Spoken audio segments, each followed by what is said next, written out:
并无援军迹象。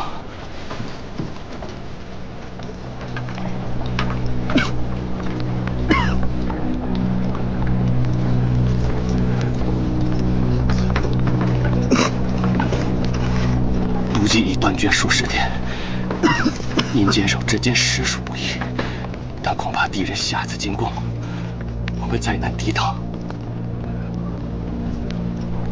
趁现在还有机会，请世子从南城门撤离。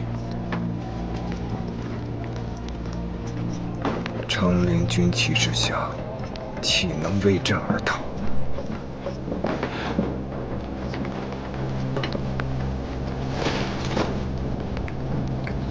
根州防线固然重要，可您毕竟是长陵王府的世子啊！如有意外，老王爷他……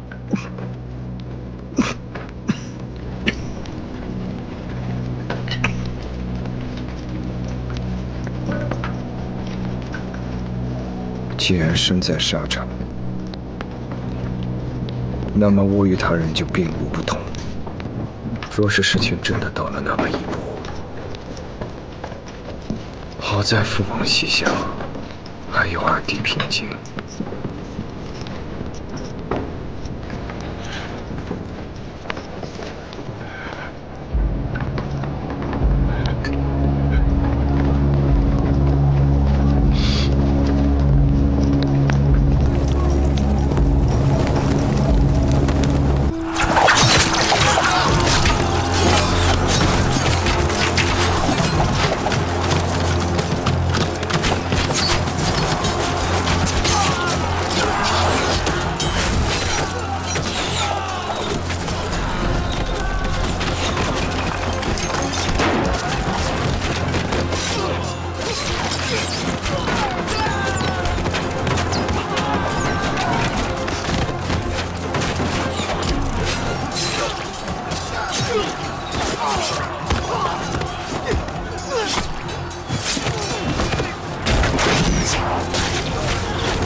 大梁子民在后，我城里男儿誓死不退。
王爷，讲。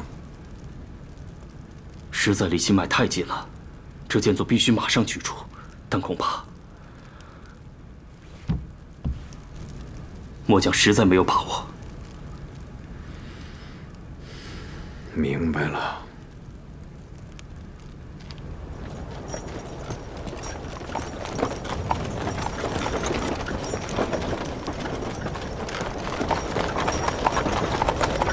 撤！来2个人。好。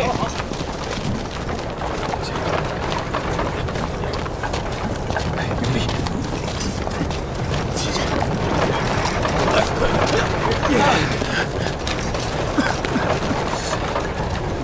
冬青，冬青！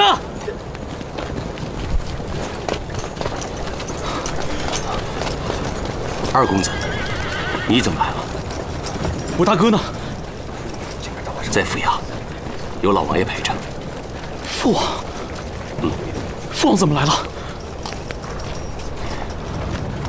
冬青，我大哥到底怎么了？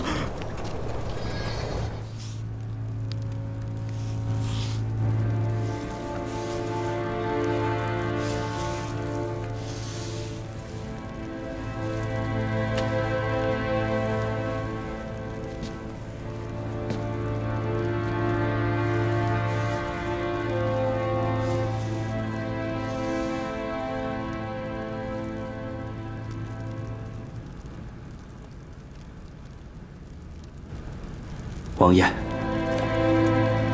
再等等，济丰堂的李老堂主该到了。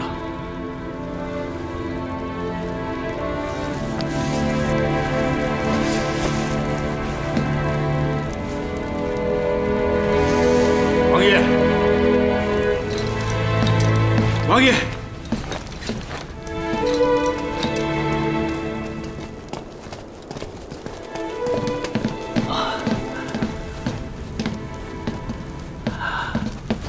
老王爷，这位是济丰堂堂主林夕姑娘。王爷，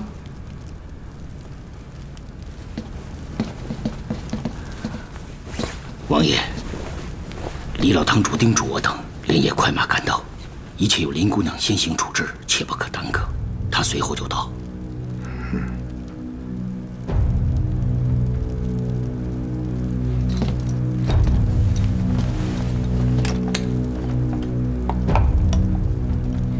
英姐，3副1期间只要头便，备水、伏羲散、谨言逐例备用。是。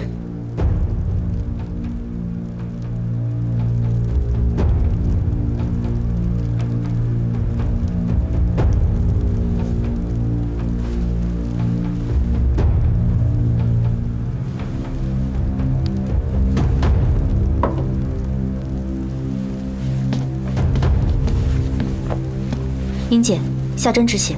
是。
父王，二公子平静。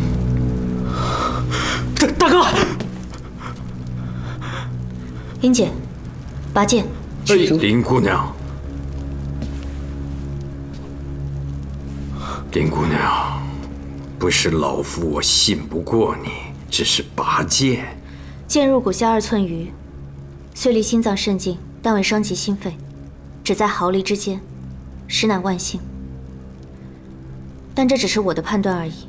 无论怎样，当务之急是开刀取剑，最危险的是剑阻取出时可能会伤及血脉，那样这怎么行？我大哥这样的伤势，绝不可能交给一丫头来处理，就没有别的证据居因了吗？平静，丁姑娘，世子的身体还能撑多久？世子目前尚属稳定，但已失血过多。王爷是想等师傅到了再行手术吗？不必，一切听林姑娘决断。父王，这可是大哥，就算我们做不到万无一失，也绝不能这么轻率。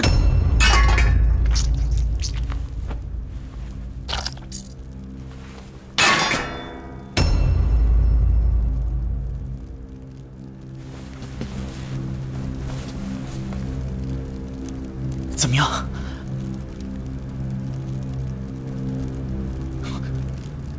你怎么不说话呀？我大哥呼吸这么弱，没关系吗？请王爷让他出去。你说什么？你让我出去？你外边等着。爹，出去。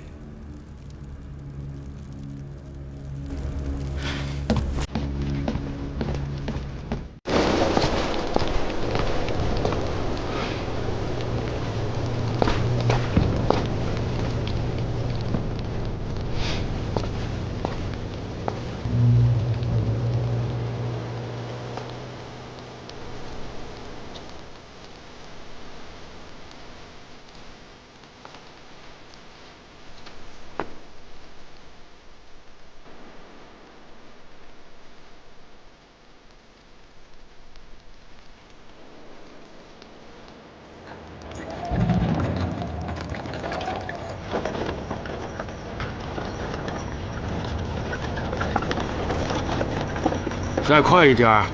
撤出！撤！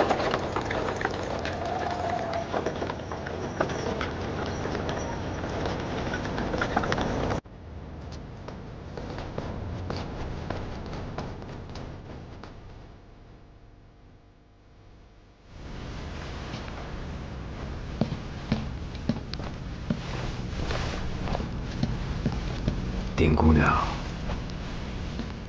平常的状况如何？能不能挺过来，就看今晚了。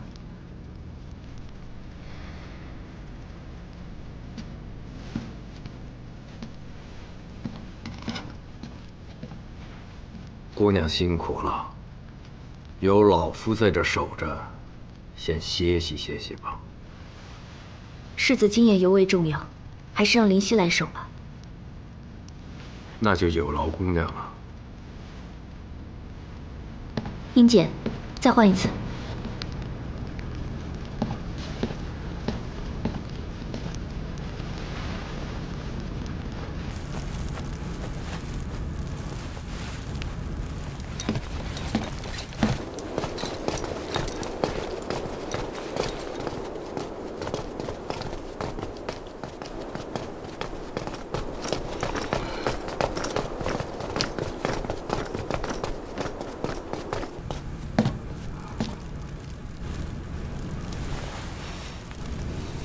王爷，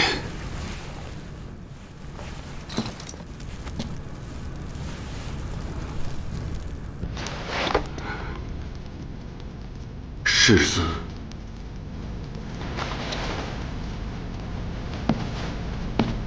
师傅。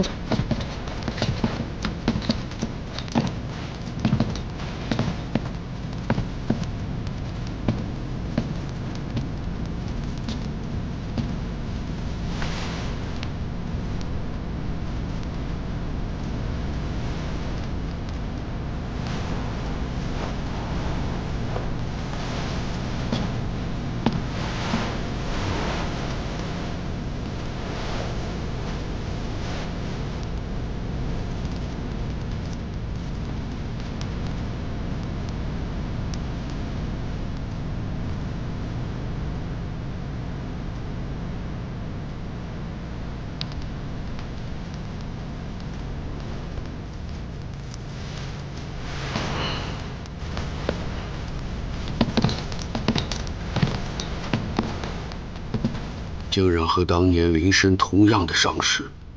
对，同样的伤势。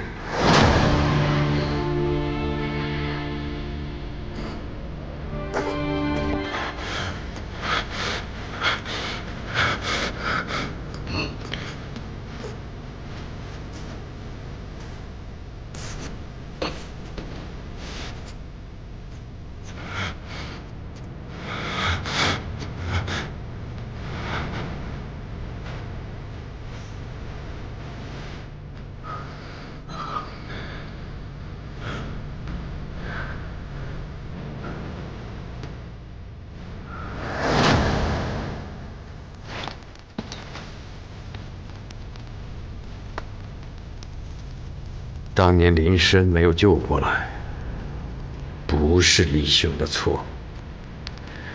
若我连你的医术都信不过，我又能相信谁呢？希儿是我所有弟子中天分最高的一个，他比我当年要强得多。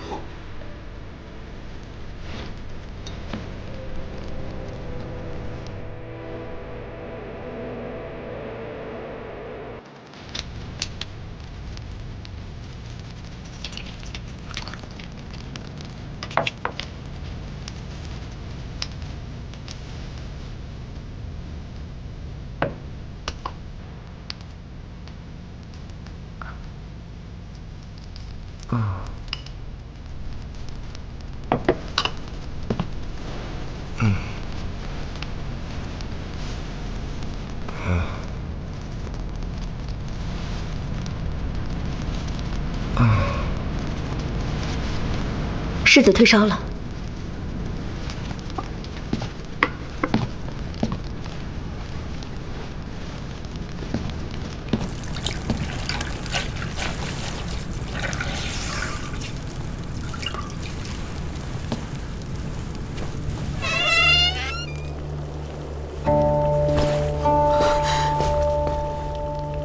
我大哥怎么样？世子目前还算稳定。那就是说没事了，很快就能好是吗？不知道。哎，你这不知道又是什么意思啊？你是大夫，只要肯尽心，怎么可能不知道？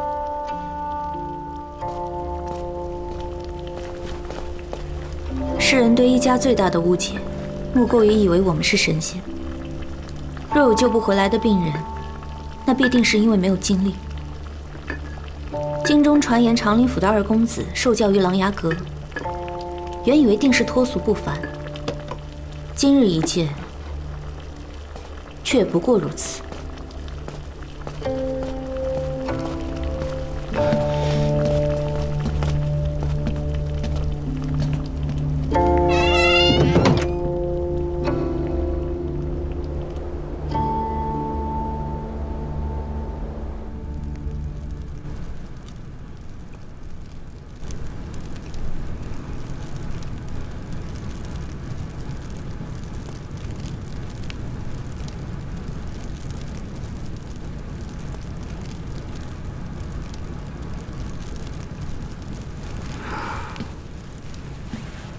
王爷，请放宽心。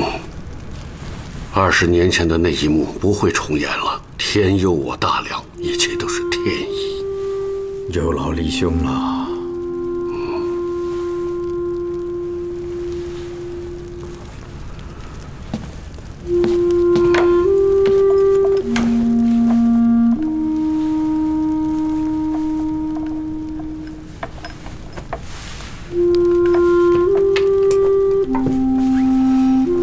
父王，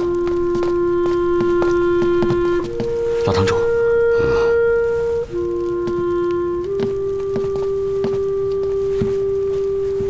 父王，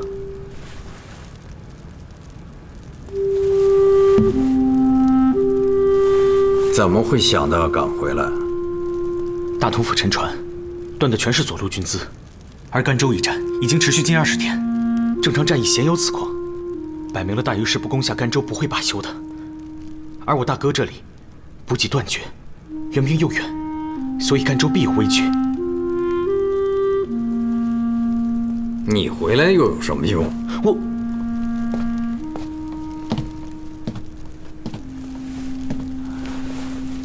老王爷，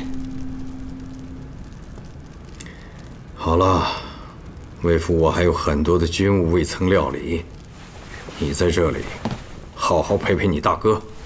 是。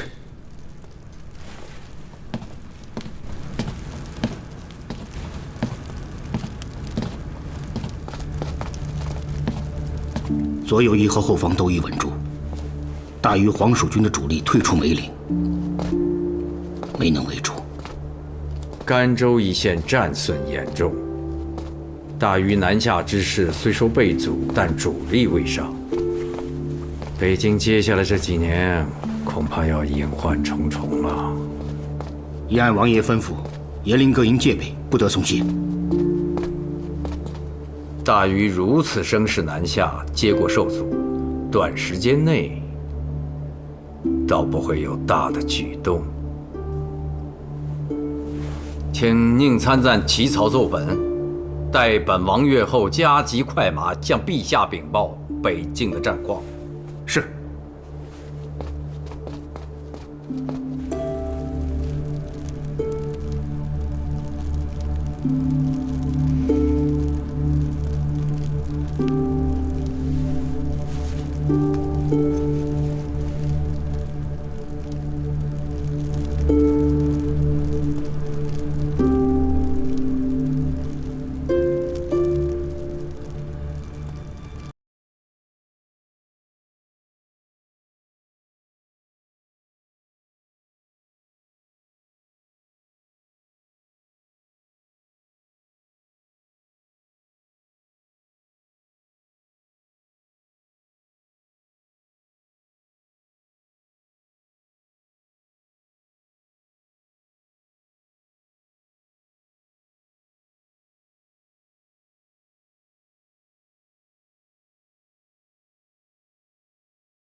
你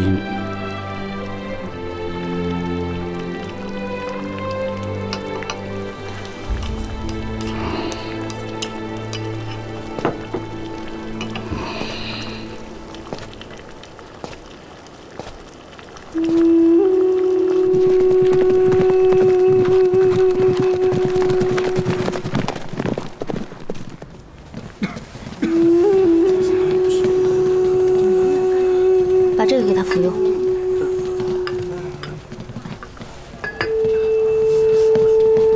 好生休息，不宜乱动。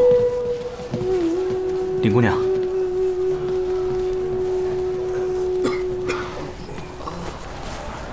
我那天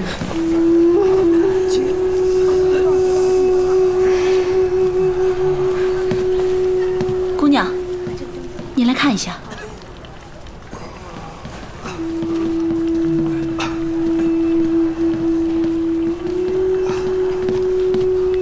英姐，把我伏羲伞拿来。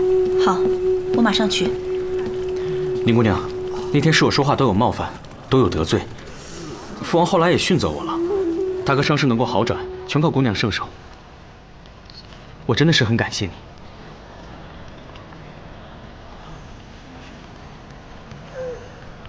哎，我听父王说，老堂主他在我们长宁军中当过军医。那你有听他讲过以前的事吗？二公子，你挡着我的光了。哦，姑娘，一日服一次就好了。好。哎，这药是我从狼牙山上带下来的，你看能不能用上？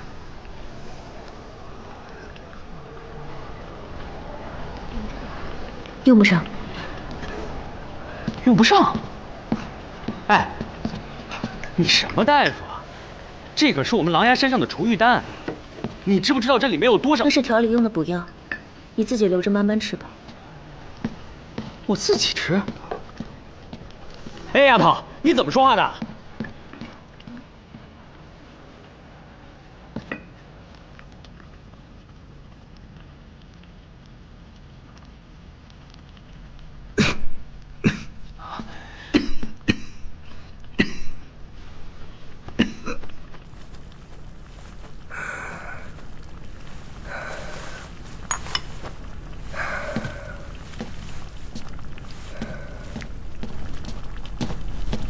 王强，在。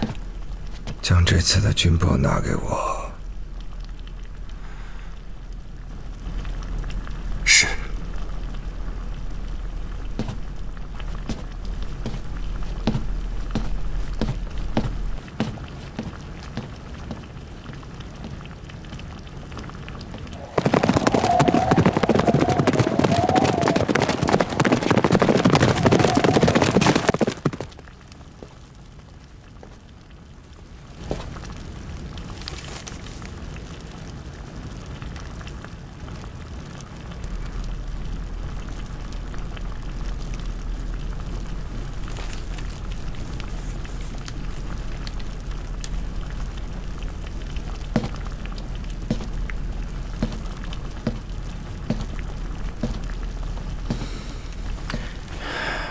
父王，躺着。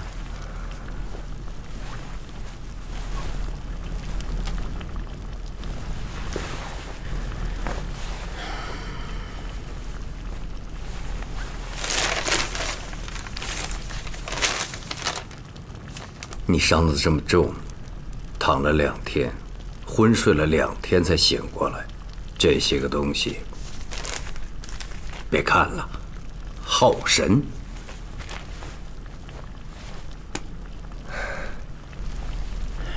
父王，潼关大狱这次动用的总体兵力，10至5流，都在集中攻击我甘左一线。父王不觉得奇怪吗？是啊，甘州，你率精锐驻防，最不该是集中攻击的地方，大愚人。偏偏这么做，就好像他们心里很清楚，你已经断了补给。可是我大梁境内后方沉船，敌国又是怎么知道的呢？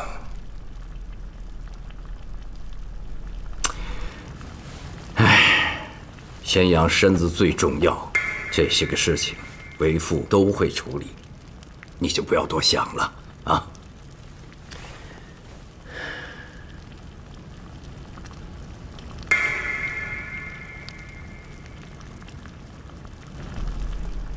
看来父王今天是想跟我谈谈其他的事情。平正啊，我听平静说，你去甘州之前星夜兼程，去了趟琅琊阁，是吗？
为父，我想起你们俩小时候的样子，性情完全不同。平津飞扬跳脱，天不怕地不怕的，先帝和陛下都更喜欢他。但是你知道，为父我心里更偏爱你。爹，我知道您偏爱大哥，但您也不用等我来再说这些吧？都这么些年了，还怕我不知道您有多偏心啊？你和你大哥比比看，你说说，为父我偏心有错吗？父王，您军务繁忙，既然平静来了，让他陪我就是了。好。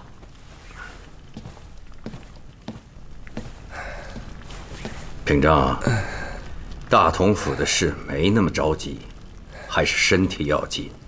军报不能再看了。是。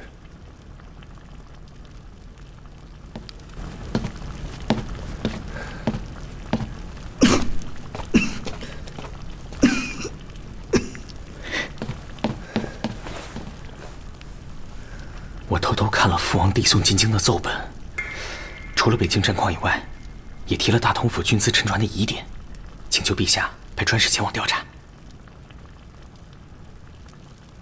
啊，既然父王已经有所安排，那我就放心了。告诉京城一声，就算有所安排了。大哥，你当真的？不然你想怎么样？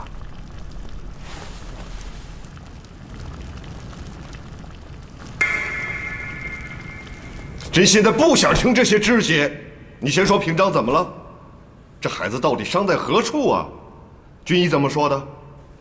为何没有详报？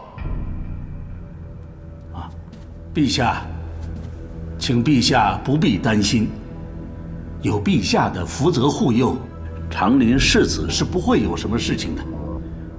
只是他现在受了一点外伤，还不宜挪动。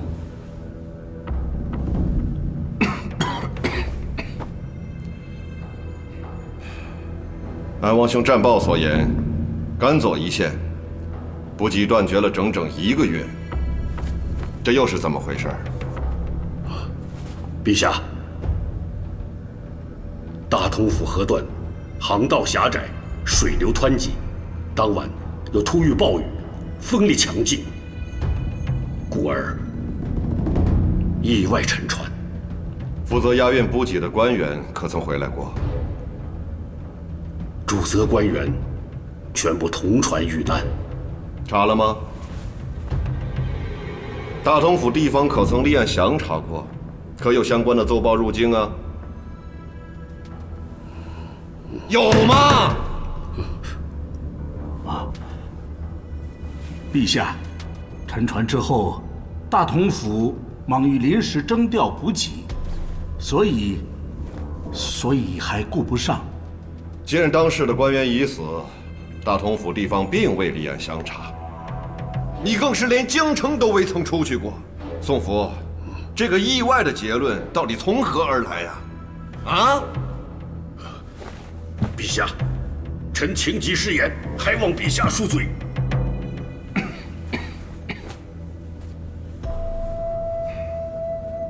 朕近2年身体渐衰，在照管朝政上，确实没有以前那般严谨了。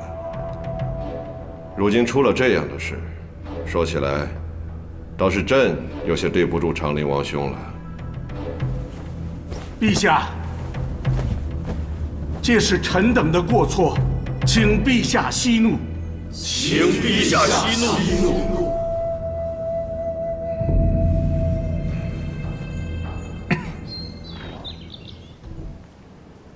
我与离兄多年未见，不曾想，居然在这甘州城里重逢。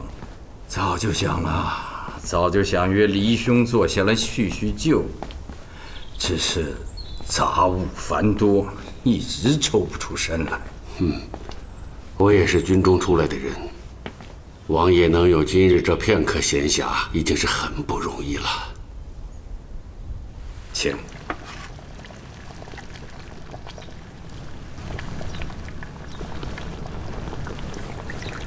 这人呢，一旦上了岁数，就总想聊聊过去的事儿。来，李兄，请。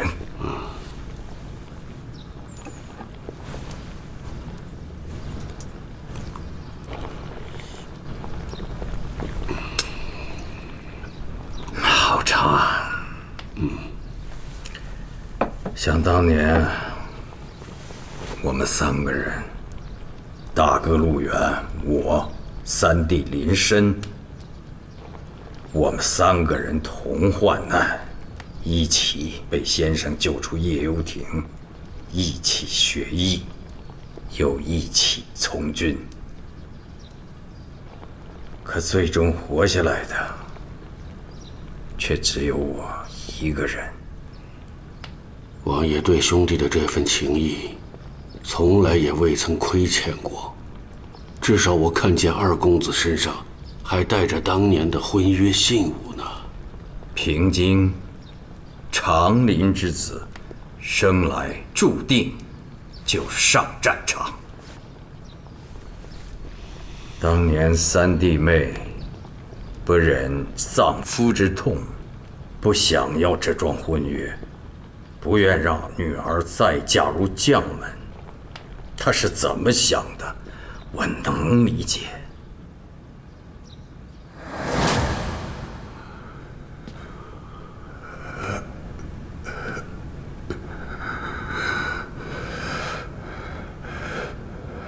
三弟，我知道你心里想的是什么。你嫂子金陵来信，给我生了个小子，只比你闺女小3个月。你若是愿意，咱哥俩就把这婚约定了。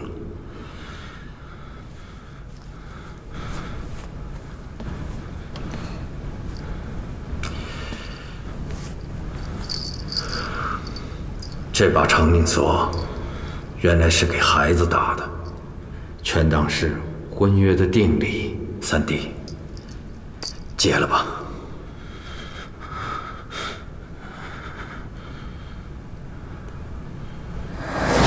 但是他不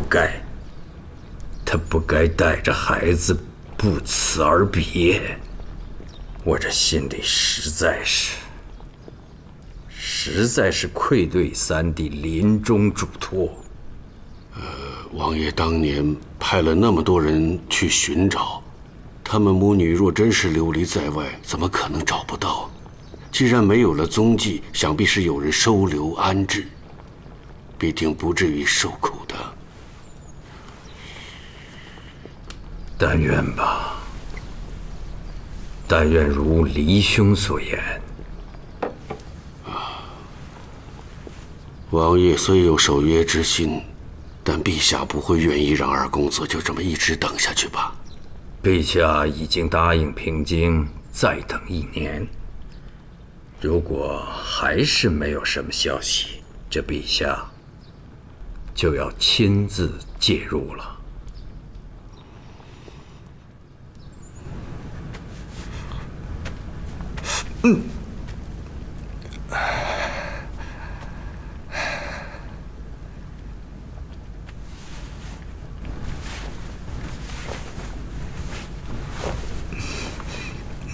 怎么样？还好。能从你嘴里听到这2个字可真不容易。大哥，可不是我胆小，我当时做的那个噩梦实在太吓人了。我路上一刻不敢停，跑倒了3匹马，好不容易赶到这里，第一眼看见你浑身是血，我这心里真是受不了。所以啊，我当初说的话难免不过脑子，但毕竟呢不是有意的，你也不用太过计较，对吧？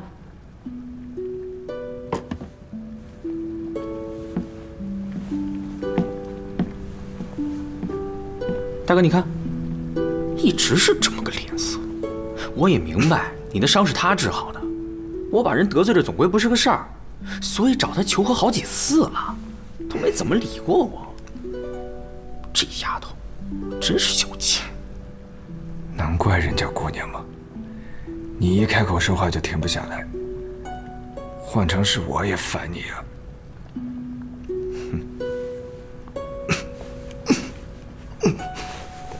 好了，咱不说这个了。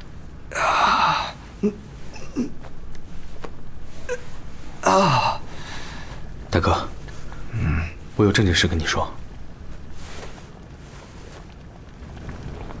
王爷已经判定，大同府沉船之事，绝不可能是意外。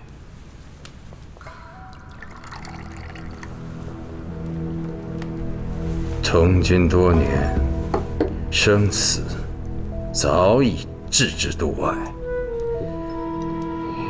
甘州一战如此惨烈，恐另有原因。虽说有战事便有得有失，但这暗施冷箭，令人不齿，绝无可赦。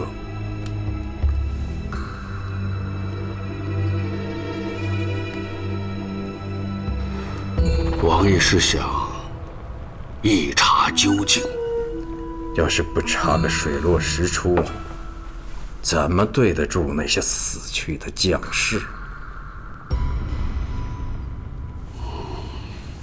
你想去大同府？这样的事情，谁都知道官面上一定会查。但天子御史出京，虽然声势逼人，威仪十足，最终却未必能够找出真相。你能想到的，难道父王想不到？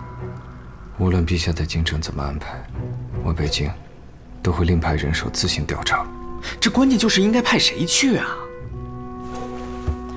这暗访那讲究的就是一个案子，大哥您就不用说了，身上有伤又太引人注意，肯定去不成。父王手下虽然精兵良将如云，但论单打独斗、随机应变能力，谁又能比得上我呢？此事事关朝廷六部，关系复杂，平京非我军中之人，他去暗查最合适。王爷真的放心让二公子一个人去，连随行亲卫也不带吗？再让平京带人从北境过去，只怕是不好掩人耳目。王爷，我倒是有个主意。讲，父王还不是什么都听你的？大哥，你就让我去嘛！我虽然不如大哥这么稳重，但好歹也是上过战场、走过江湖的。不管大同府有什么黑幕，我肯定能给他撕开。我自然知道你比并合适，派你去也不是不行，但是你得先答应我2个条件。大哥尽管吩咐。你学艺琅琊阁，这世上能伤你的人并不多。但孤身暗访，说不定会发生什么样子的事情。大哥希望你不要忘了，查明真相固然重要，但是你自己的安危一定要放在第一位。是。第二，我大梁直播法度为先，机缘巧变固然可以用，但绝不能失了分寸。一旦能够查到真相，拿到佐证，朝廷自然会有公道。切莫以一时一分私刑处置。大哥所命，平京明白。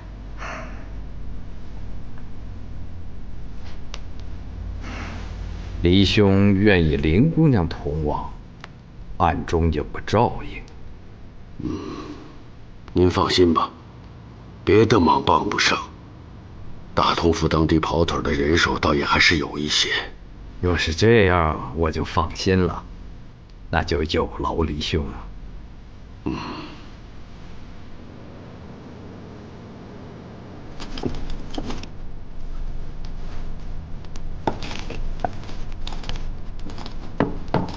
希儿，师傅，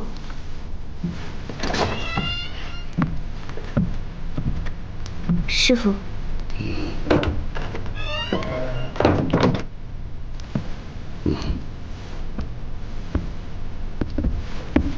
大同府出了那样的事，咱们济凤堂一夜之间折损了5位大夫。为师记得，你是想要过去亲自安稳局面的吧？可是世子爷的伤势由我照料，自该有始有终。是啊，大同府那边的局面想也不会那么简单。齐大夫做事也没有你沉稳。我想了想，还非得你过去我才放心。灵犀听从师傅的安排。这次甘州危局起源就在沉船的那段河道上，长令王爷自然也会派人前往调查。你若遇到了，一定要全力相助。是，我明白，这是应该的。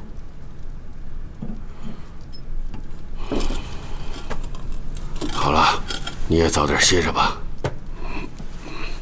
我嘱咐你这么多，只希望你全都能听得进去。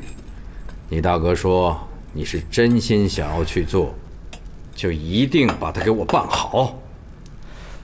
父王放心，但凡是人为谋算安排的，再怎么蹊跷，也一定会有破绽。孩儿此去，绝不会让父王失望的。无论这件事最后指向了谁，无论他有什么样的身份，为的是什么缘故，他敢让我大哥伤成这个样子，他就休想全身而退。让你小子们一说，倒变成咱们长林王府的私怨。补给中断，危急前线，还可能有人暗通外邦，此乃朝廷大事，要核查清楚。我才不管那些冠冕堂皇的话呢。对我来说，这虽然是桩公事，但也绝对是私怨。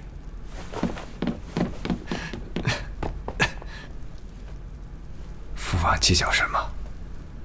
在老儿阁上跟了厉老阁主那么久，可不就得长成这样吗？不过这小子也没有全说错，这事儿不管是谁做的，绝不能让他全身而退。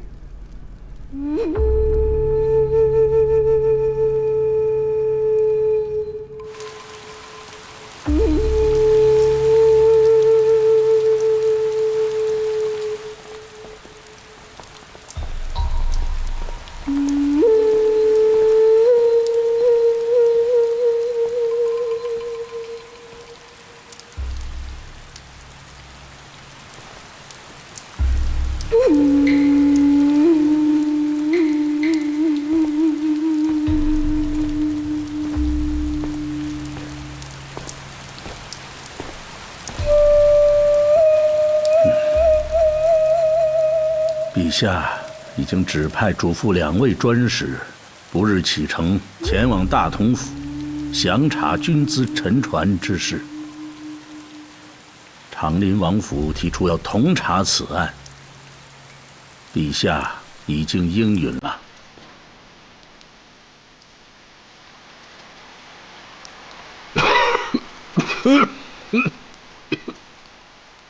宋大人，你身为朝廷的重臣，受圣上恩泽，怎么连这点分寸都没有啊？大禹真的会重兵南下？不要说我，就是大人您恐怕当初也没想到吧？即便是这样，我也只是做了一点小小的手脚，最多打算延误几天补给。为什么一连沉了3艘船，河道被堵了整整半个月？到底发生了什么？我也不清楚。你不清楚？难道事情发展到这种地步，是个意外吗？北县战士大禹专攻甘州一线，难道也只是巧合吗？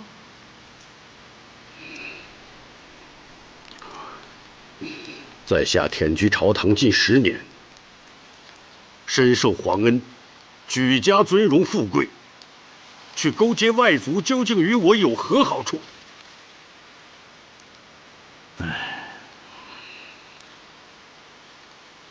你在补给货船上做的那些手脚，都告诉过哪些人呢？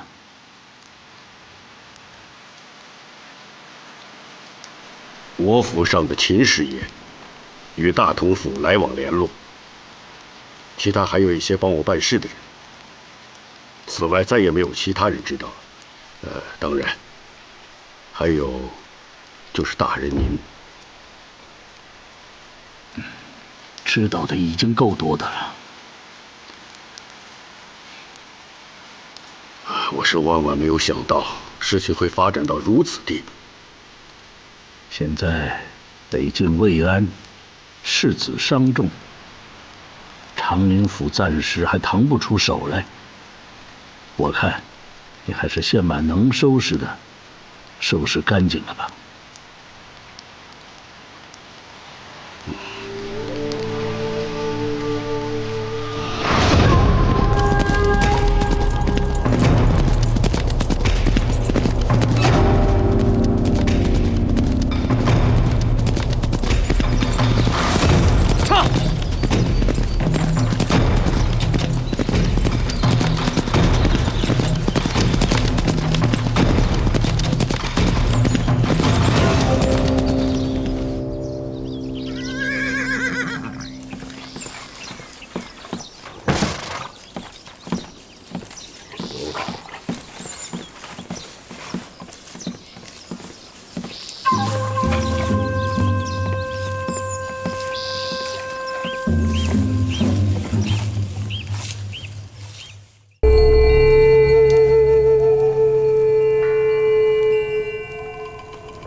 元师，今日感觉如何？孩儿有些饿了，快去传膳。是。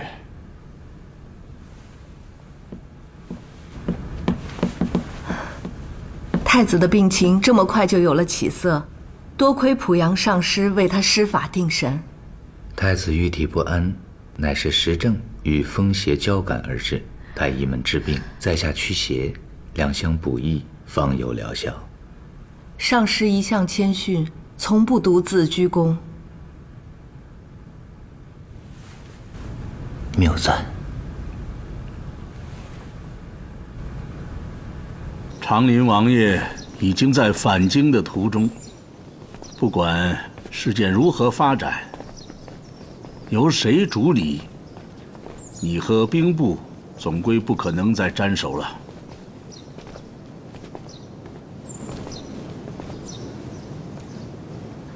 只希望这个时候自己派出的人能够把大同府的事情打扫干净，其他多思无益。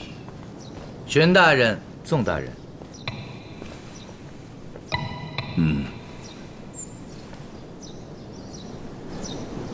宋大人脸色暗沉，有运数衰微之兆，晦气自北方而来，近来府上可好啊？你说什么？人生在世，运数起起落落乃是常态，大人不必惊慌。告辞，告辞。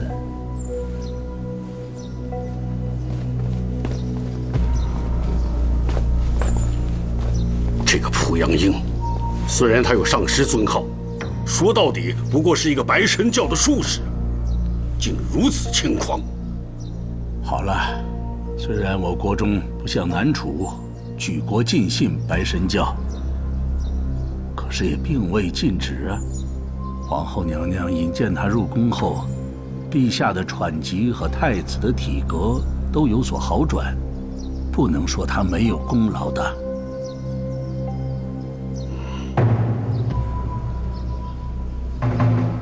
秦师爷，京城特使已经出京，这个时候你还亲自前来，是不是有些不合适啊？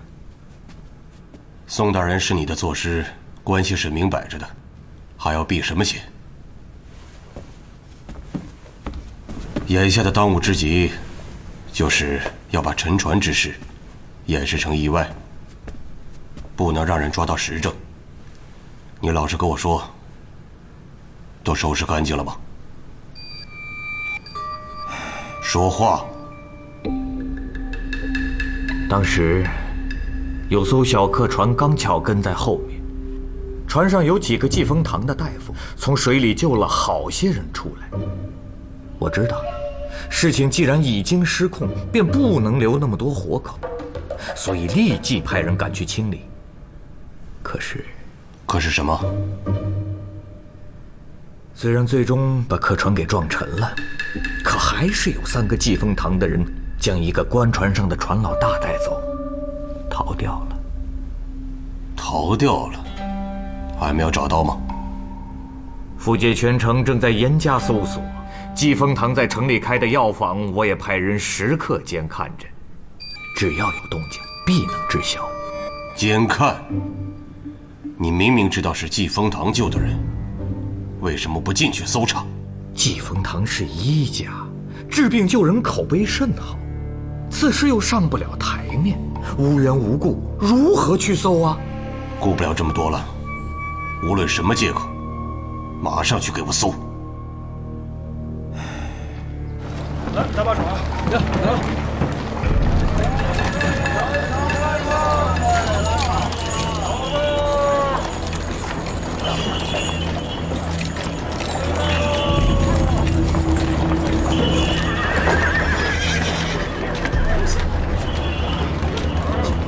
转过来，我看看。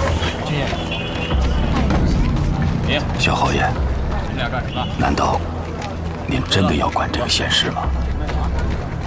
如果那些人所言属实，那这就绝不是一桩闲事。我身为皇室宗亲，既然遇上了，岂能袖手不理呢？哎，最近有没有兵？侯爷，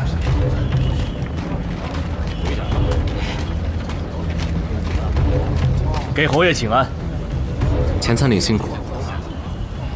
前参领这是抓捕凶犯，有张贴海捕告是吗？只是些惯犯。哦，惯犯。那前参领先忙。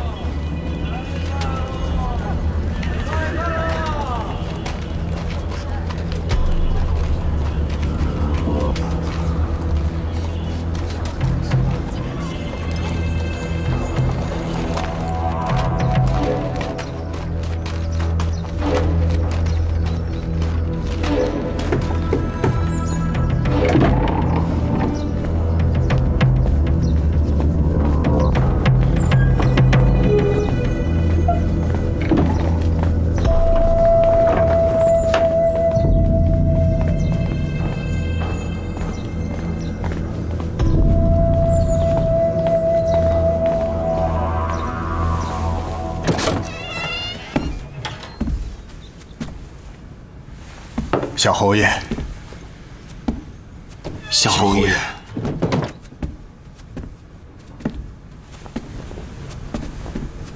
官兵正在严查，说是追捕凶犯，里里外外全都围起来了。小侯爷想必也是明白，他们追捕凶犯是假，想要抓捕我们几个，才是真的。暗夜之间杀人灭口，这样的事我以前还不大敢相信。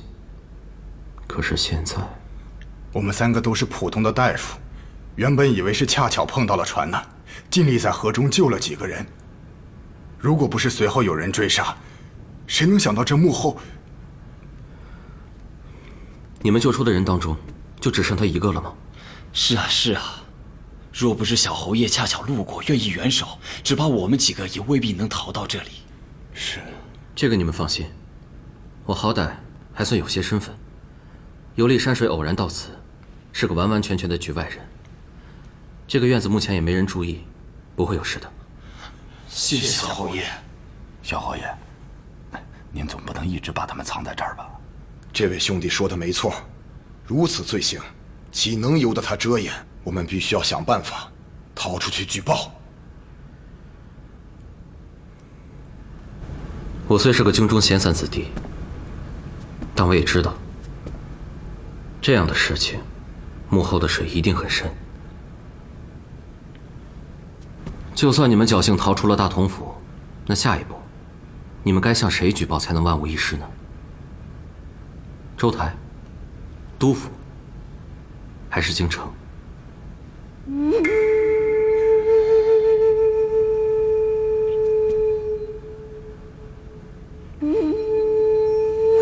请。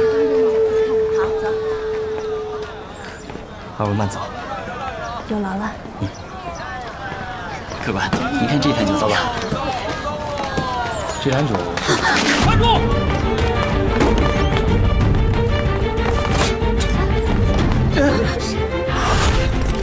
不要追捕人犯，所有人都给我原地待着。事关前堂后院，但凡看见人，全部先行后院。是。靠边站，都别动啊！往后，往后退。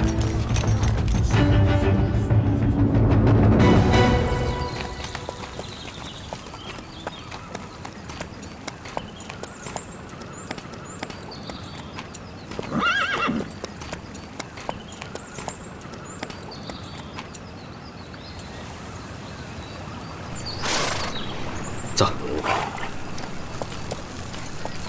林姑娘，我承认我是得罪过你，可我也道过歉了，你不用一直跟着我吧？从甘州营到现在，你跟我一直前后脚走着，你不会告诉我是巧合吧？我说你不会想一直跟着我到大同府吧？大同府河段出事那一晚，除了3艘军资货船沉没以外，还撞翻了附近的一艘小客船。船上有5位季风堂的大夫，2人遇难，3人失踪。2公子有前往大同府的缘由，我季风堂也有。抱歉啊，我这真的不知道。林姑娘，我刚刚就是开个玩笑，我不会真的以为你要跟着我的。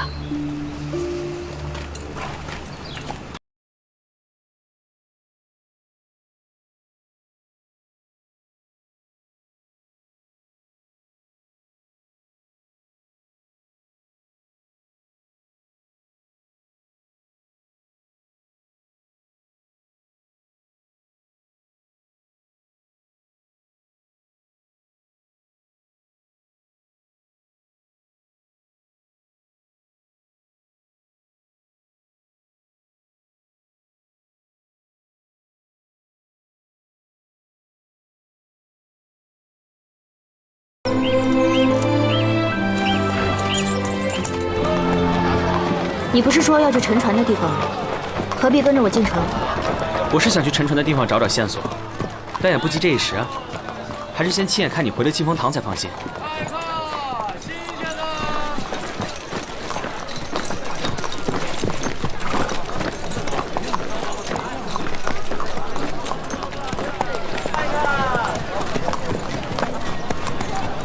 前面就是季风堂。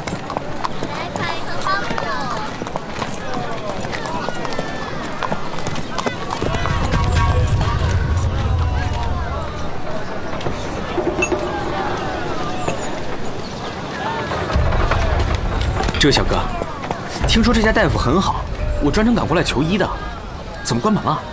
哎呀，你运气不好，就来晚了1天。昨儿啊，有个杀人凶犯逃命，刚好就逃进那家药房里头。府衙官兵啊进去捉拿，一番打斗，砸的是乱七八糟的。再等等吧，里面且得收拾好几天才能开门呢。多谢，不客气。城门口有官兵在盘查，你们机锋堂要出这种事，看来咱们两个暗中走这一趟，还真是来对了。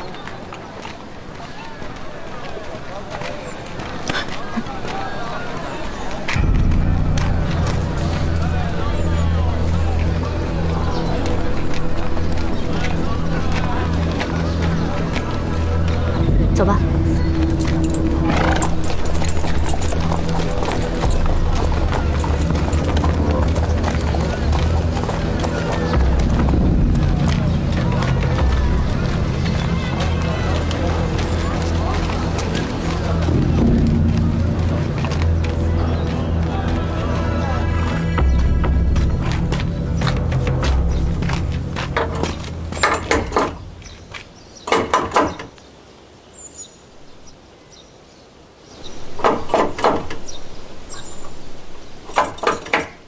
林姑娘，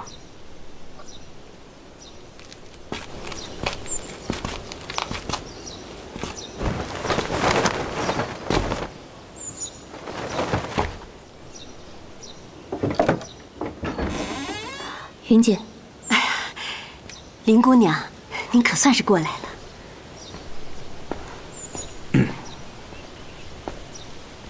这里面有人啊！我知道。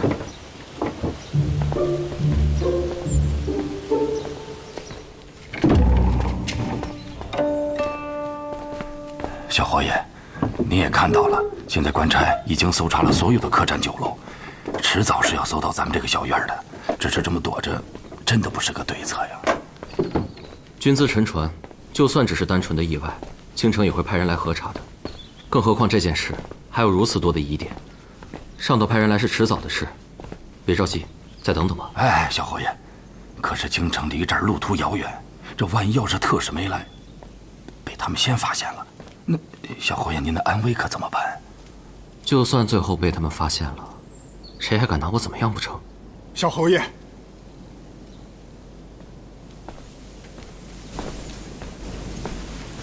小侯爷仗义援手，我等已不胜感激。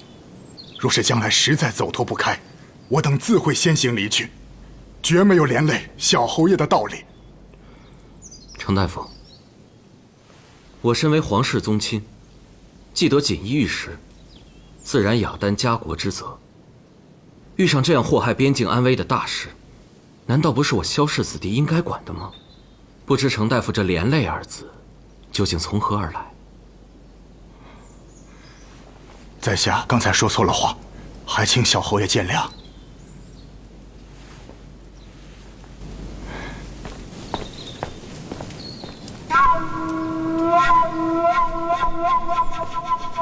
小侯爷，咱们刚从京城出来的时候，太夫人可是特意叮嘱过我的。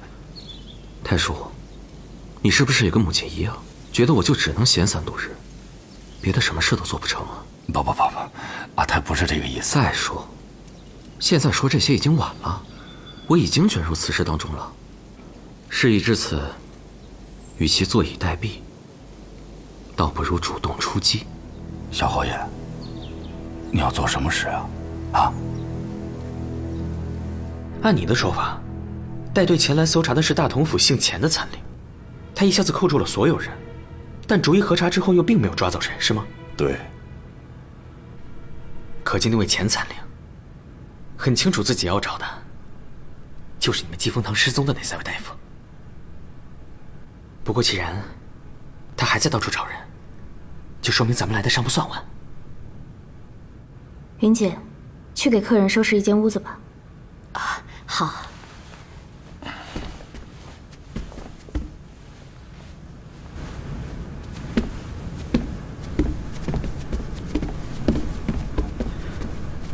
唉，天气如此晴朗，晚上一定是月华如水，倒还挺适合去府衙走一趟呢。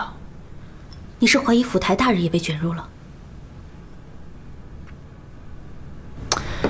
虽说能调动驻地五品参领的人，并不只有大同府的张府尹，可单看咱们进了大同府地界后，这5步一查10步一岗的阵势，我就不信他府台大人什么都不知道。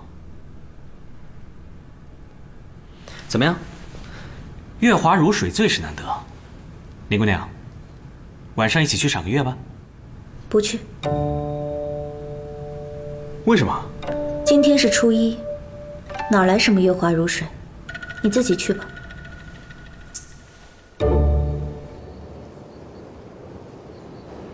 这些人是不是已经逃出大同府地界了？不可能！我当晚做的第一件事情就是封锁全境。据说那个船老大腿上还有些轻伤，他们若是往外逃，早就被我追上抓住了。唯一有一种可能，就是他们潜回了城中，静等风声过去。这些人连济丰堂药铺都没有回去，可见谨慎。加上又都是本地人，偌大个城池，安心要隐藏，确实没那么好找。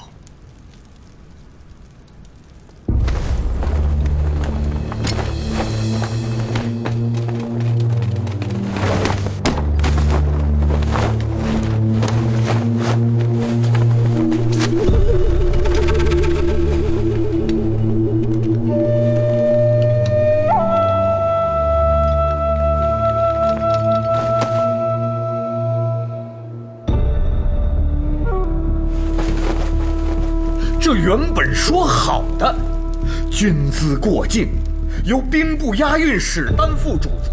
就算在我的境内出事，只要让他们以为是意外，落在我头上的惩处便不会太重。只等日后事过境迁，恩师自会安排提拔。可现在不要说提拔，眼前这关口过不去，那可是要命的呀！府台大人。现在不过是走脱了一个人证而已，可回旋的余地还多着呢。现在你就稳不住了。哼，未免早了些吧？万一那些人……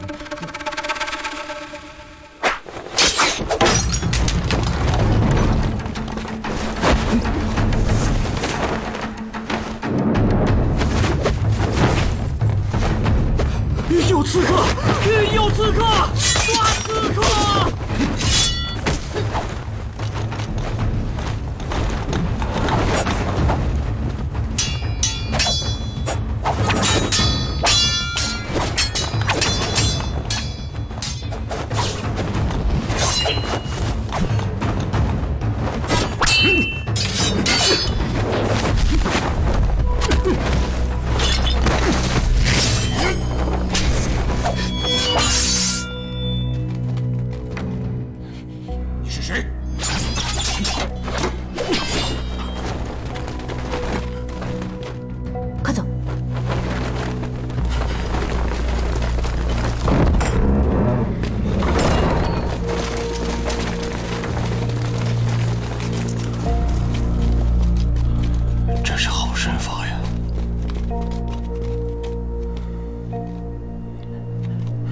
师爷，那是京城的人，到不了这么快。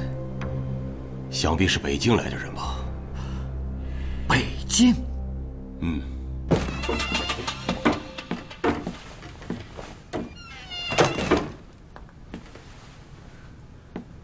有哪里受伤吗？让我看看。没事儿。虽然我是有些轻敌，但这个人绝对不是普通的幕僚。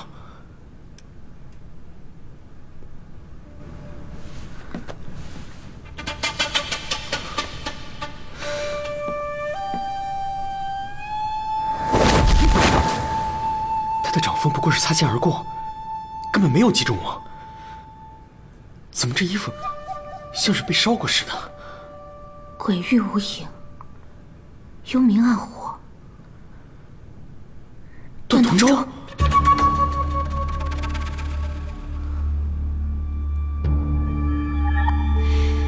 没错，肯定是他。琅琊高手榜上排名第4，根本无人知其来历的段同舟，真的无人知其来历吗？连琅琊阁也不知道？天下芸芸众生，琅琊阁怎么可能每一个人都知道？像段同舟这样的绝世高手，也不可能轻易为人所用。可见这件事情背后的黑幕，比我原本想的还要深沉。也不知道究竟能牵扯出京城里哪些大人物出来。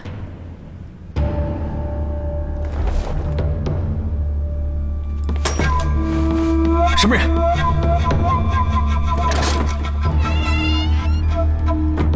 袁启。钱参领。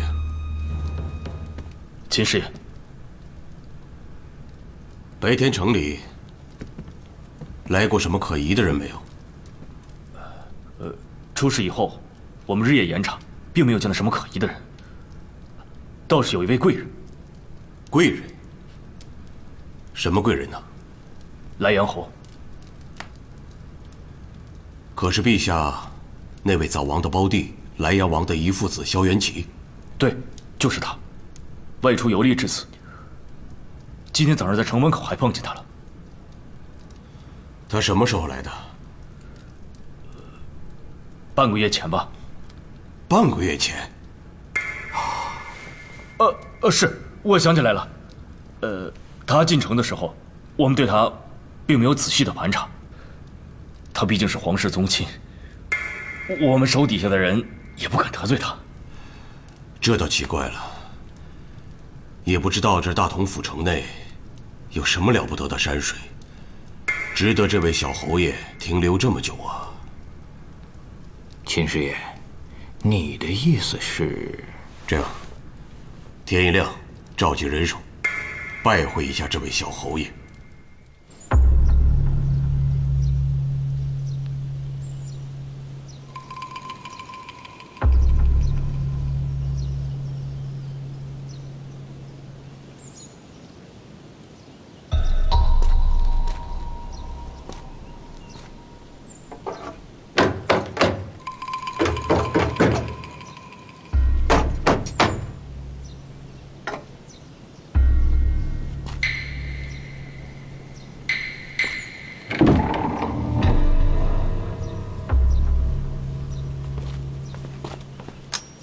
参见侯爷。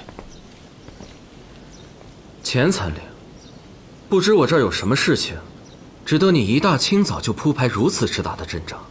福德大人听闻小侯爷被歹人劫持，特派我等前来相救。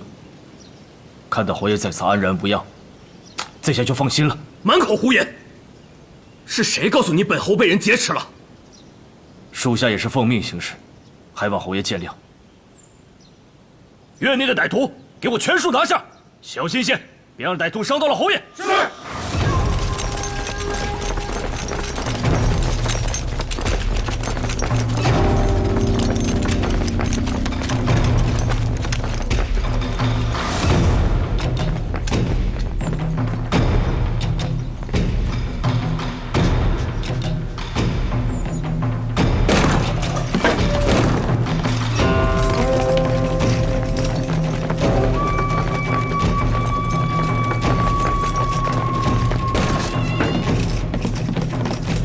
看那边，追密山道。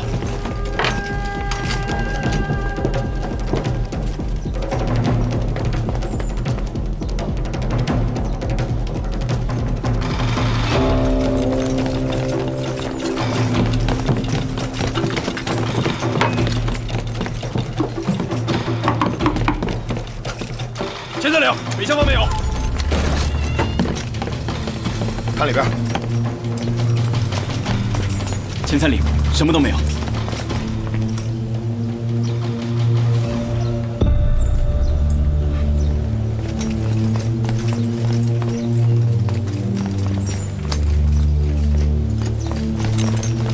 怎么样？里面都找遍了，一个人都没有。知道了，去吧。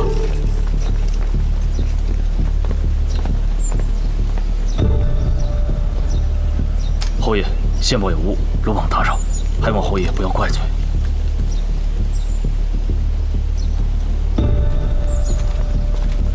走。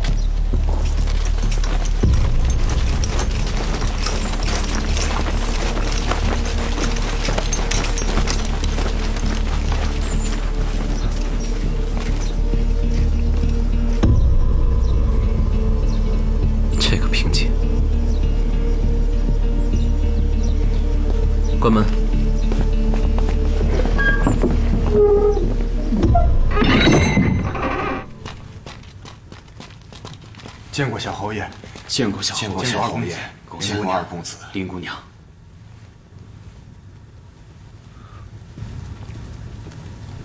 川老大，问过几次，非说等你这位长林二公子来了才敢张口。你说什么？一个人都没找到？秦师爷，此事失控到如此地步，不仅对我性命攸关，对京城的宋大人也是一样。你总得想想办法吧。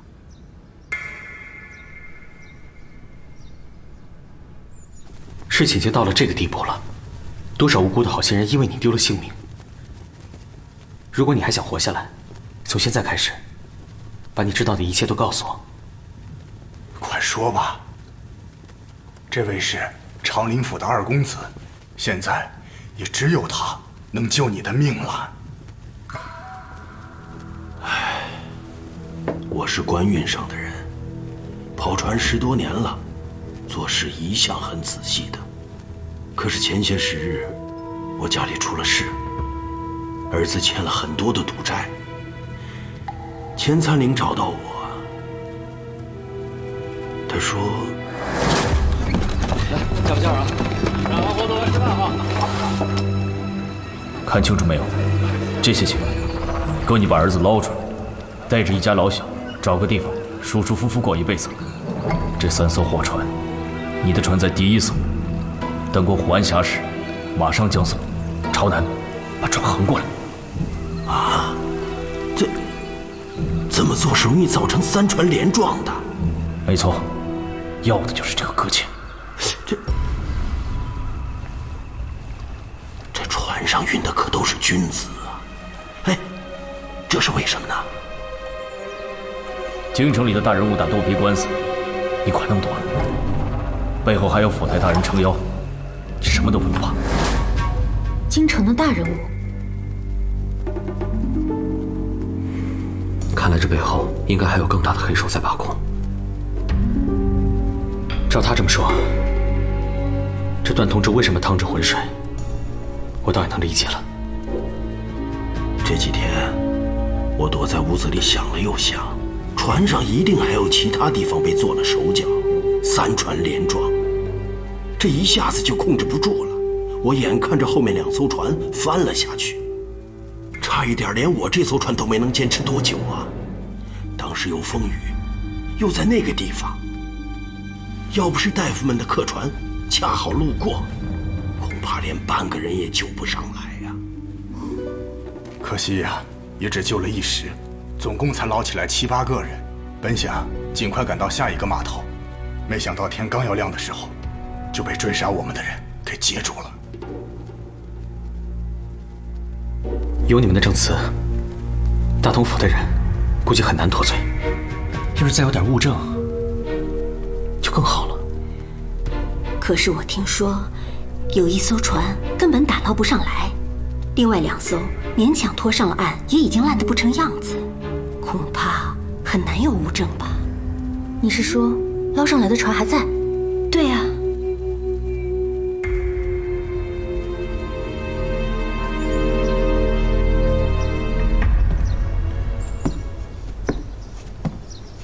大人不必着急，就算是最终没有抓到人，不过是走脱了一个人证而已，尚有可以辩驳的余地。陛下生性宽容，处事素来严谨，只要长林王府拿不到物证，未必就是个死局啊。但愿如你所言。物证方面，还请宋大人放心。上次周台派人来督导打捞沉船之事，我担心会被查问，已经仔细地先清理过一遍，并没有留下任何的书文痕迹。你说什么？我说，没有什么书文痕迹留下。什么打捞沉船？他好生生在水里面沉着，你为什么要把他打捞出来？啊？又不是我想捞的。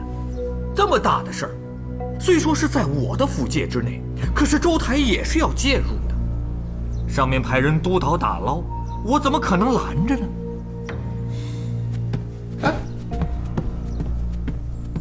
备马。是。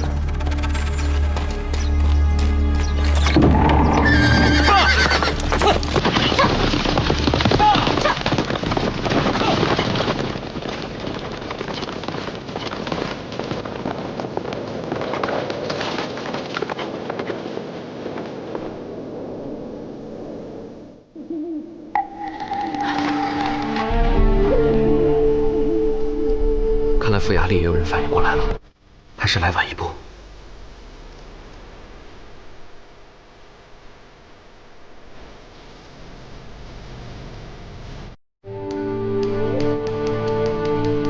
你是说，他直接赶过去全烧了？是啊，咱们根本什么也没干呢。府台大人，请放心，我赶到的还算及时，已经处理干净了。你到底要处理什么？还有什么要处理的？大人是个聪明人，你不至于到现在还弄不明白吧？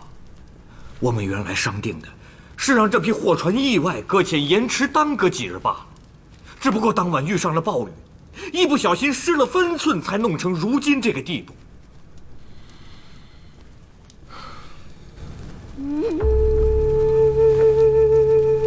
难不成是我想错了？难不成宋大人从一开始的打算就是要做这么绝吗？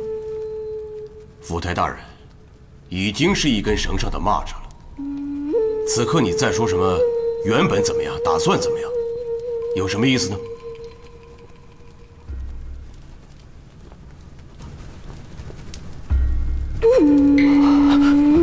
大人，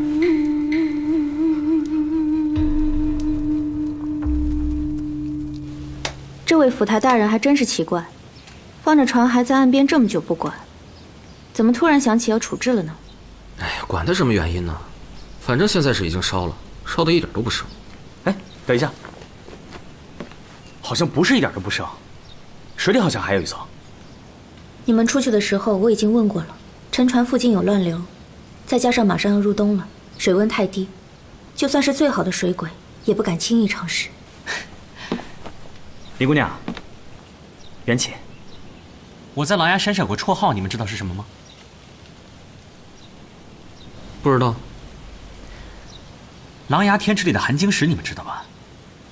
那都不知道被我这只手摸出来过多少。所以我在狼牙山那可是大名赫赫，人称寒潭小神龙。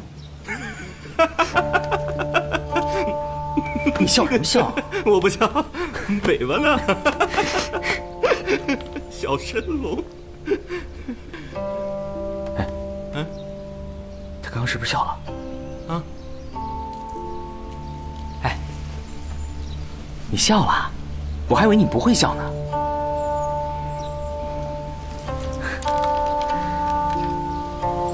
去，去。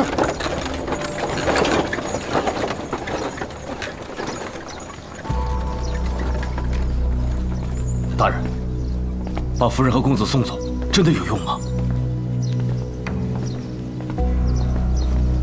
普天之下，莫非王土。我也知道这样未必有用，不过是图一时心安罢了。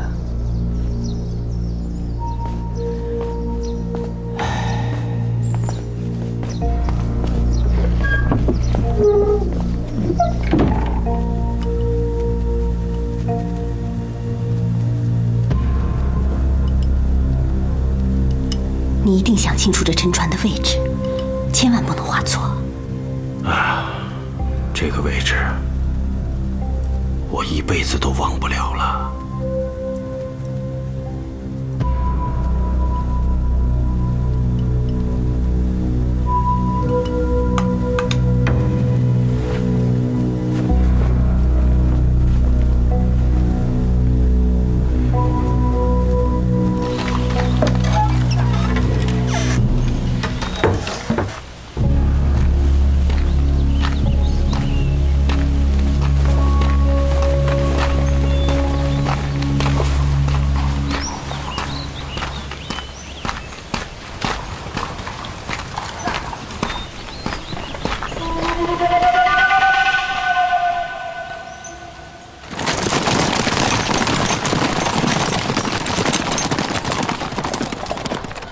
平津此刻在大同府，不知是个什么情形。虽然有济风堂的人相助，但到底还是势单力薄了些。暗访又不是争牛斗狠，疼了吧？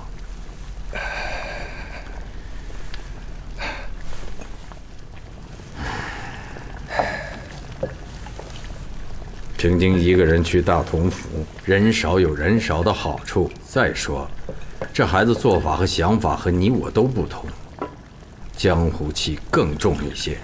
我当然相信平津一定有办法能够拿到实证。不过，得手之后呢？从大同府到京城的路途那么远，那些卷入局中的人就不想谋划些什么吗？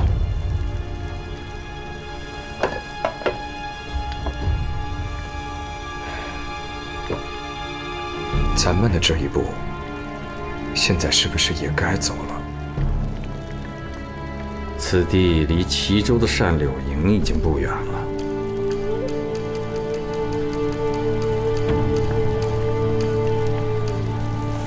好啊。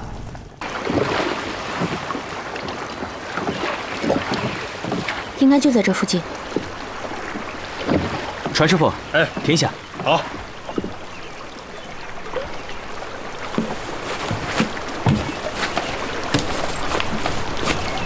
老船工说，这水流非常古怪，你可要小心啊。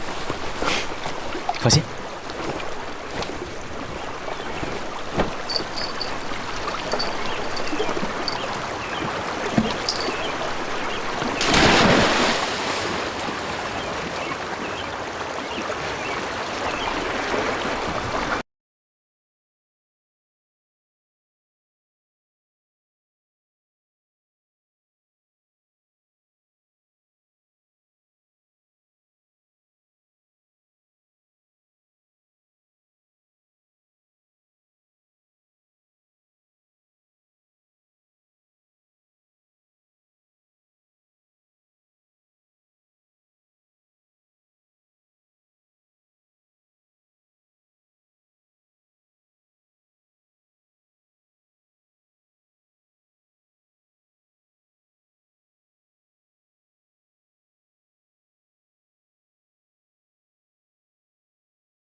听母亲您的。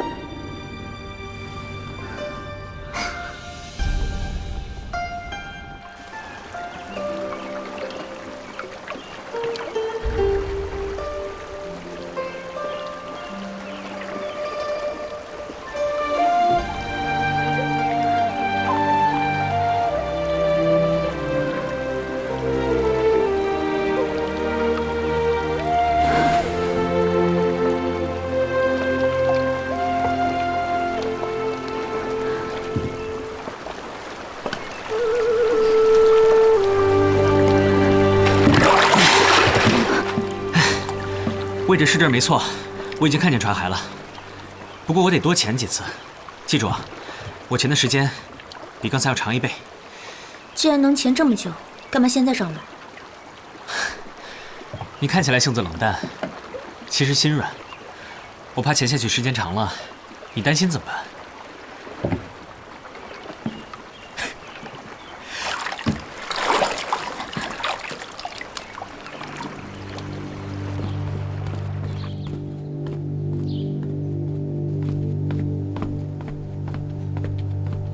钱才岭，秦师爷，昨天晚上我跟你说的事情，你说要好好再想想，不知现在想好了没有？钱才岭，你跟府台大人可是不一样啊，孤身一人又无妻儿老小，你又何苦陪着他一起等死呢？可是我跟着府台大人7、8年了，我……不错，正因为你跟了他够久，所以你知道的东西才会比别人更多。你告诉我说，张府尹已经毁去了所有跟京城往来的书文，是真的吗？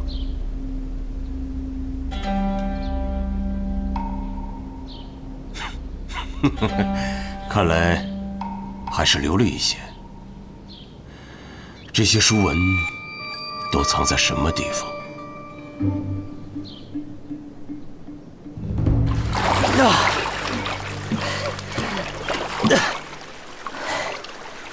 何必着急呢？如果你潜得过深，必对心肺有损。今日不成，明日再来吧。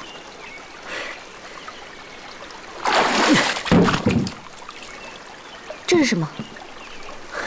物证。物证。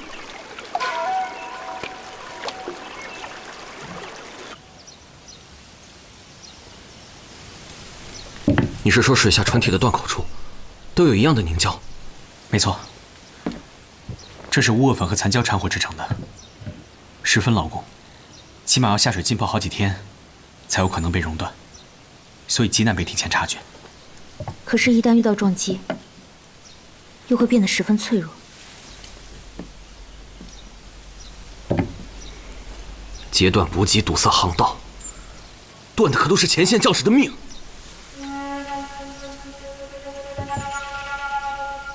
赣州之后，最起码有5州之地是一马平川。如果当时守城的不是平章大哥，如果平章大哥他们到底想干什么？不管他们想干什么，我只记得前线累累尸骨，我大哥血洒赣州，全都是因此事而起。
事情发展到现在，我跟季风堂是明着卷入，府衙那边肯定也能猜到你是北境派来的人。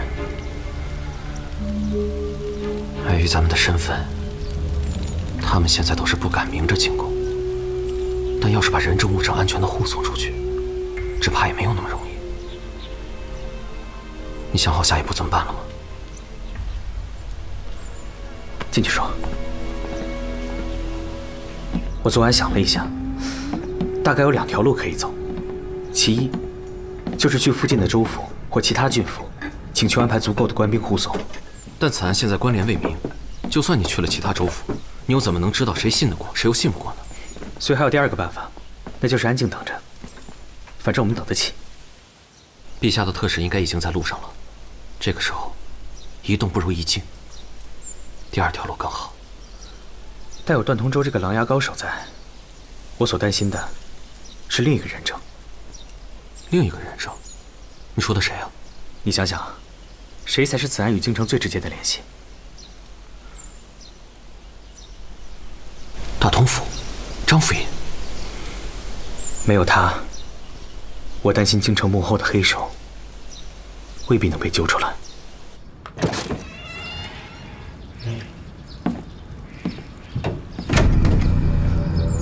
师爷，找我有事儿？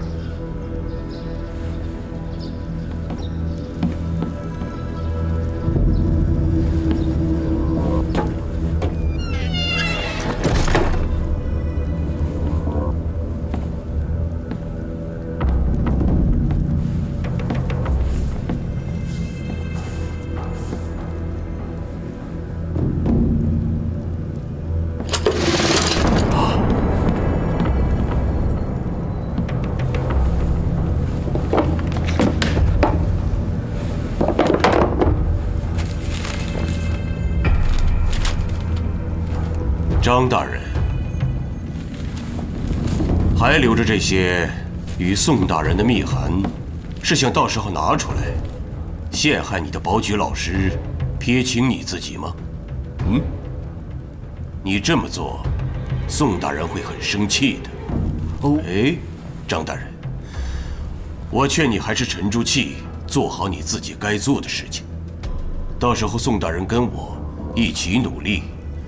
兴许你还有活命的机会，但是，如果你想提前倒戈的话，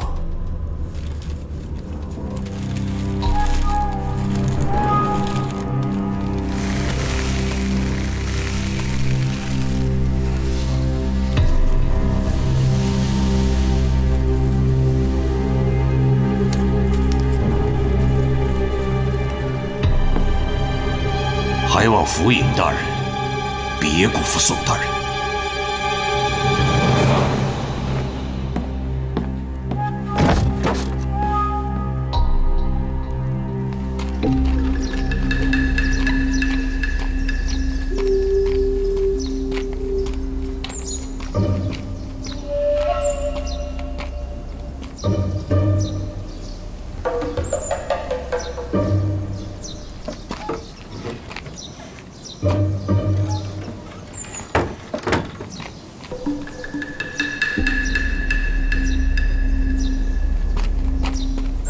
知道了，立即召集你的手下精锐前去包围搜查那个废弃酒坊，这一次绝不能再失手。是。金师爷，既然还有机会除掉人证，那么府台大人是不是？啊，这是当然。宋大人与府台大人有保举之恩呐，若非万不得已，谁愿意看到张大人有所损伤呢？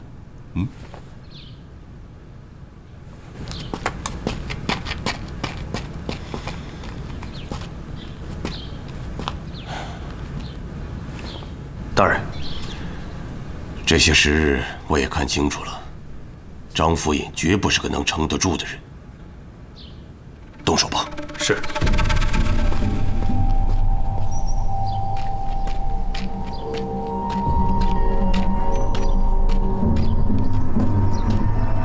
有何贵干？请稍后。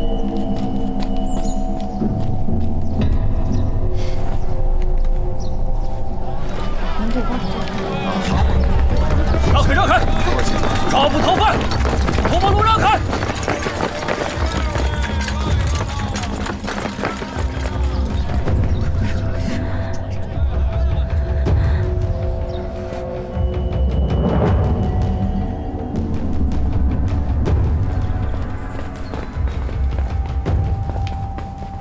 二公子，请。请二公子听上饮茶，已经派人去禀报我们府台大人了。林姑娘，快想想办法。府衙出动精兵，行动如此公开，显然不是随意搜捕，而是目的明确，只图一个快字了。二公子现在还没回来，我马上去找他。林姑娘，你动作再快，现在也来不及了。太叔啊，把这次跟我出来的人全都叫上，有事情要走一趟。小侯爷，小侯爷，你手上只有那些人，拦不住的。我知道拦不住，但能来一时是一时吧。既然已经身在其中，总不能眼睁睁看着吧？你快去啊！啊！我尽量多拖时间，希望平静能尽快想出别的办法。拜托林姑娘了。云姐，我得去一趟府衙找二公子。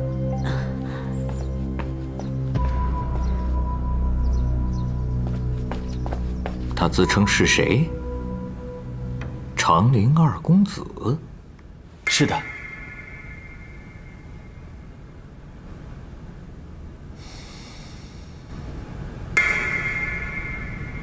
该来的总会来的。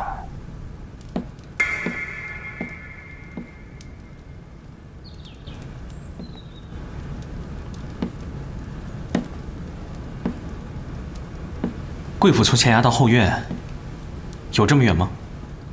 二公子身份不一般，想是大人要正装迎接，正在更衣。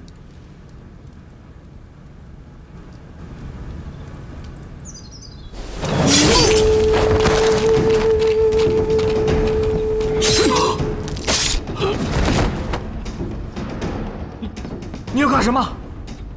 来人呐！来人呐！大人不必费力了，院子外头我清理过，没有人，谁也听不见。如今情势无奈，师爷觉得还是请大人自行了断的好。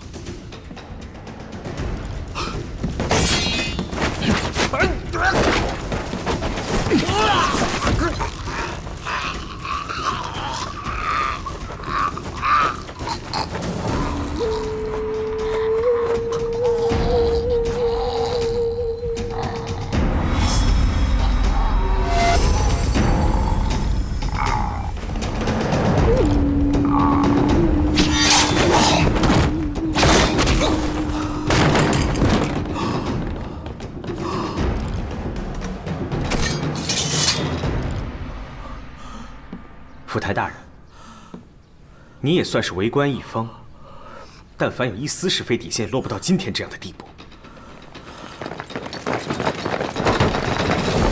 给我搜，看清楚，搜仔细了。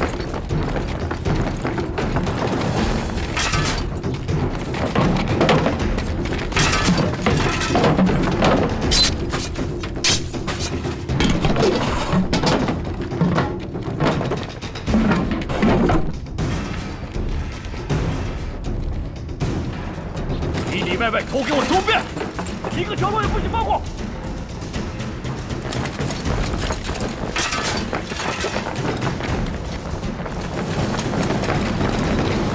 等一下，干什么？闪开！你们想干什么？谁敢靠近我？小侯爷，大同府正在公干。您这是想干什么？在场的人都听着，我萧元启，乃先帝皇孙，陛下恩封莱阳侯。这间酒房，已由原主转卖给我，便是我莱阳侯府的私产。未经允许擅自闯入者，皆是藐视陛下天威。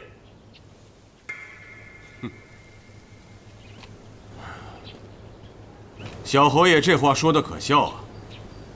好。姑且我相信你是真的买了吧？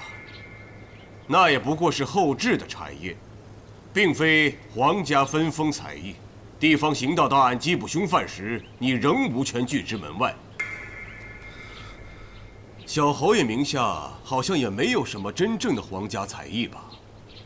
倒也难怪你不知道这之间的区别。二公子。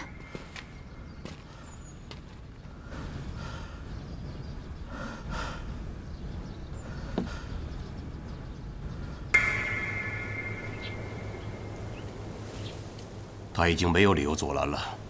搜！动手！谁敢乱动？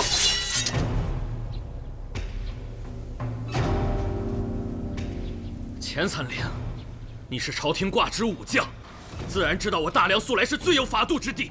若真有地方刑道大案，请问案由为何？缉捕之令何人所发？朱文何在？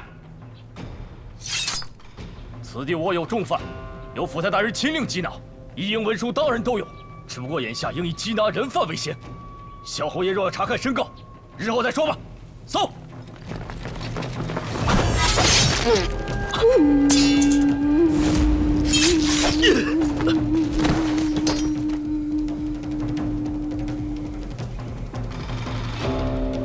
以为我京中闲散子弟，就只敢说话不敢杀人吗？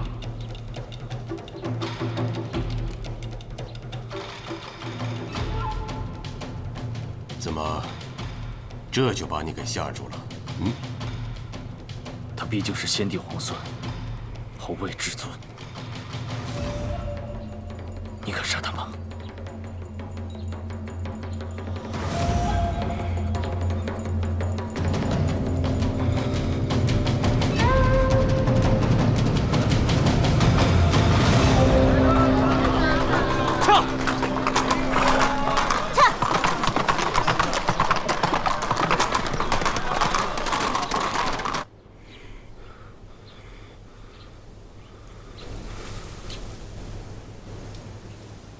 放他们回了京城，可就谁也帮不了你了。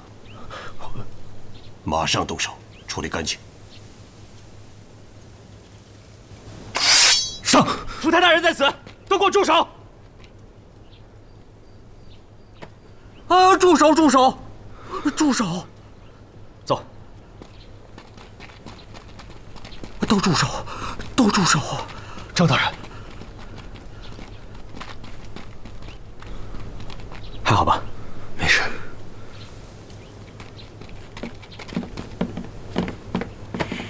府台大人在此，你们谁还敢放肆？府台大人被匪徒劫持，钱参领，你还不赶紧搭救？好吧，算我劫持他了。怎么，想逼我杀了他？文琪，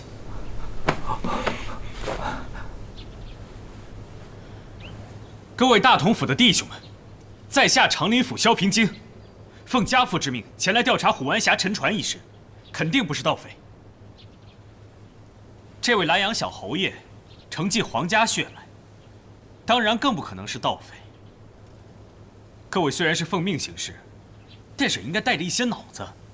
无故袭击皇族是何罪名？你们有没有想过？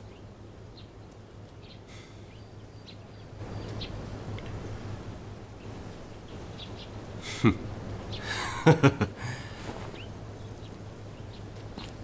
你手拿一块腰牌，谁能相信真假？大同府地方断案，本与这位小侯爷无关。我们要攻击的人，当然也并不是小侯爷。大同府府台张大人就站在这儿，一句话都还没有说。钱参领领受朝廷武职，我也将就承认，他有出言号令之权。不过你，麻烦在场的各位，谁给我介绍一下，这位先生是谁？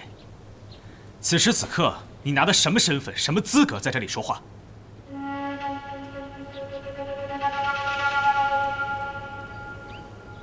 嗯？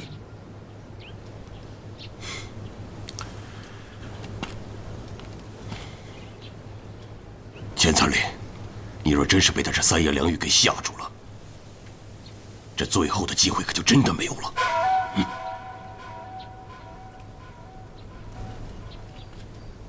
这位公子若真是长林王府的人，想必大家有些误会。不管缘由为何，至少还请你把我们府台大人放回来。只怕我愿意放啊，府台大人还未必愿意回去呢，是吧，府台大人？是。兄弟们，你们都看见了，大人这个样子，明显是受他威吓。你和小侯爷口口声声说朝廷法度，若真的依照法度，你们身份再尊贵，有何权利羁押朝廷命官？关于拘捕之权，就不劳这位大人费心了。袁术，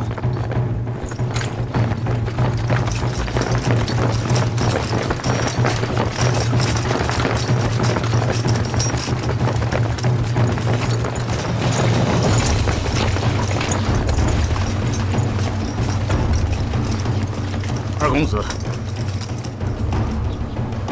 把眼前这些人给我拿下！上！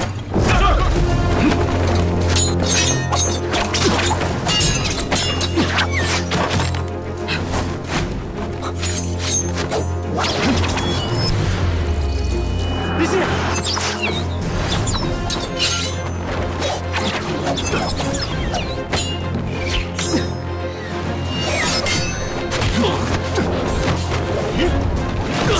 你要小心。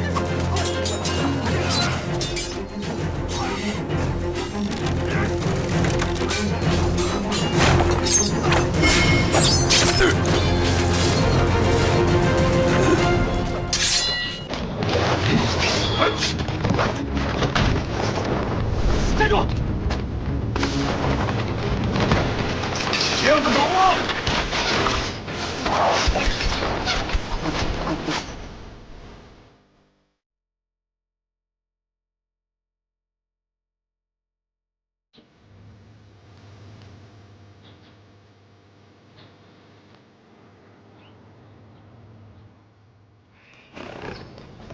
查验去了一事，这事一过，咱还得回来。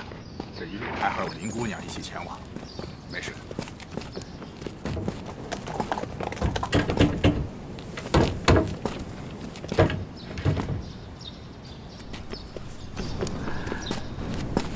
二公子，昨夜睡得可好？插手也就算了，还派袁术你亲自来，父王这儿多不放心我。好了，老王爷只是觉得，陛下派来的特使必是文臣，一路行动迟缓不说，身边也不会带太多人手，最终还是要从邻近地方州府借调兵马。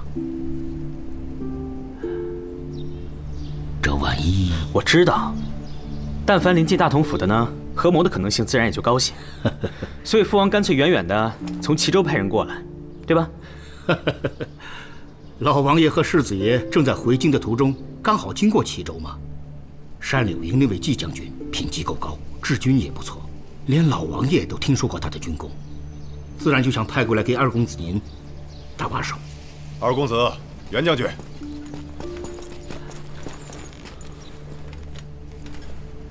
我带着手下的人搜了一夜，没有半点踪影，想那段同舟已经逃出城去了。琅琊高手嘛，都是些顶尖之人。自然没有那么容易被抓到，倒是季将军辛苦了。二公子哪里话？这些人断我前线补给，做的是何等卑劣之事！我也是为君之人，能受老王爷之托，略尽心力，那也是末将的荣幸。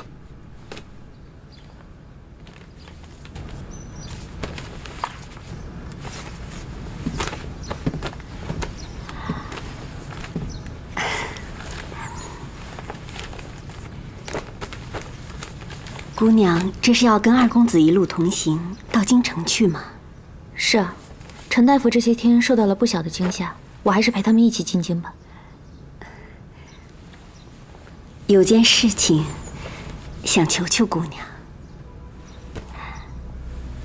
云姐，请讲。早就听说帝都繁华，却没这福气见过。云姐，若是你想一起去的话，与我同行便是。多谢姑娘。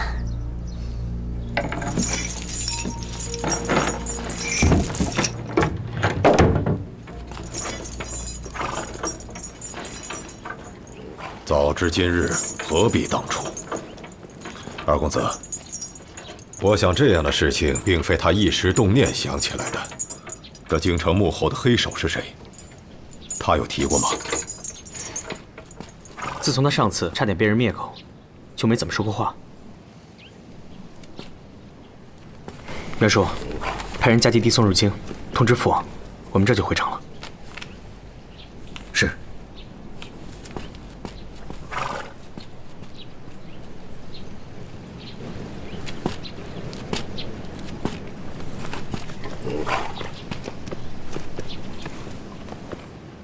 他现在不开口没关系，只要咱们能安然入京，大理寺自然知道该怎么让他开口。是啊，关键是要能安然入京。季将军，回京这一路，恐怕咱们是不能高枕无忧了。二公子放心，季某一定全力戒备。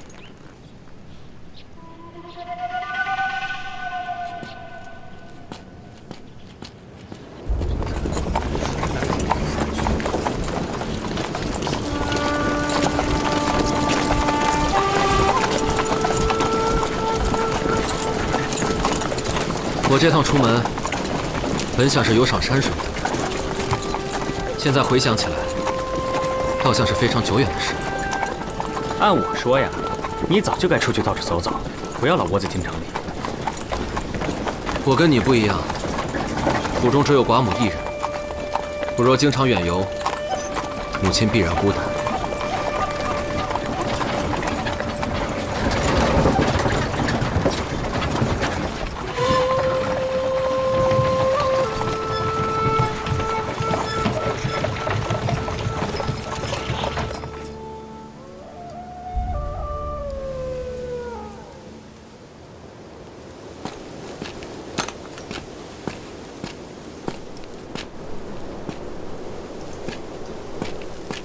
二公子，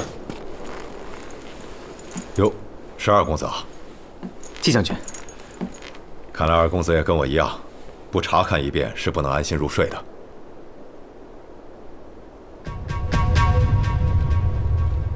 哎，林夕姑娘，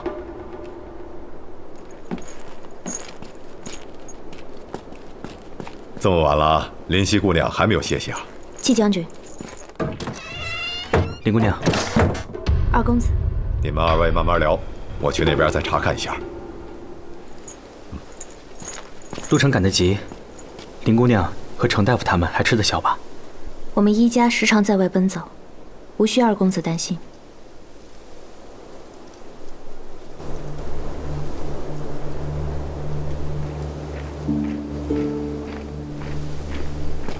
那天是缘起第一次杀人，所以这一路上都有些低沉。不过这种事还得自己想开，旁人劝解太多也没什么用处。劝慰之言大多空乏，此时若有朋友相伴的话，总是好过没有的。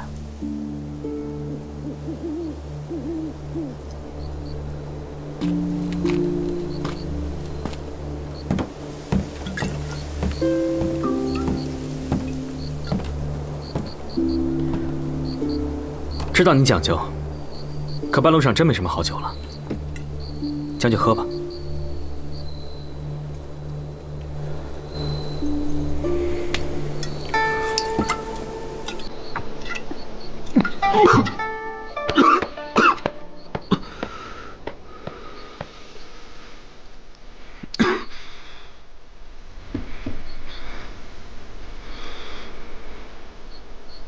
我只知道血是热的，但没想到会这么热。平静，你有没有过？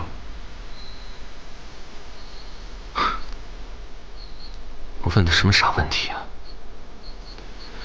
你虽然没有军职，但也是上过2次战场的人了。平章大哥更是从10几岁起就担当重责，和你们比，我不过是杀了一个人，到现在手都还在抖，真没用。袁起，一个人有没有用，不在于他敢不敢杀人。这道理我明白。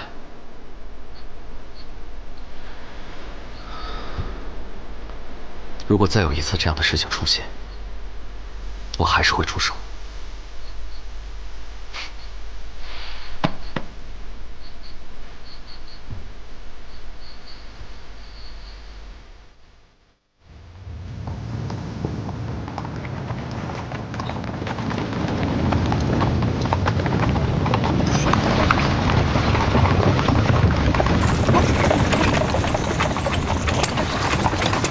二公子，咱们这一路小心翼翼地防备着，还从没安稳地睡过觉啊。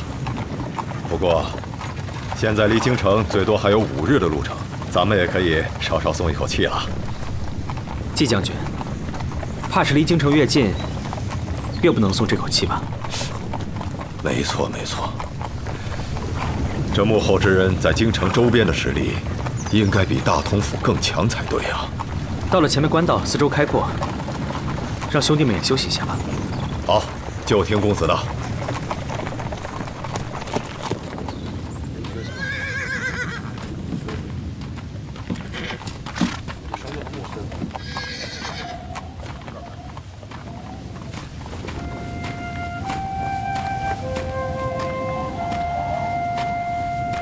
不是都说一家最会保养吗？这入冬的风，你也敢由着它吹？二公子放心，我身子一向强健，不会生病延误你的行程。我有时候是真想不明白，为什么我的一举一动你总会先想到不好的地方去啊？可别说是因为我之前言语得罪过你。我知道，你早就不生气了。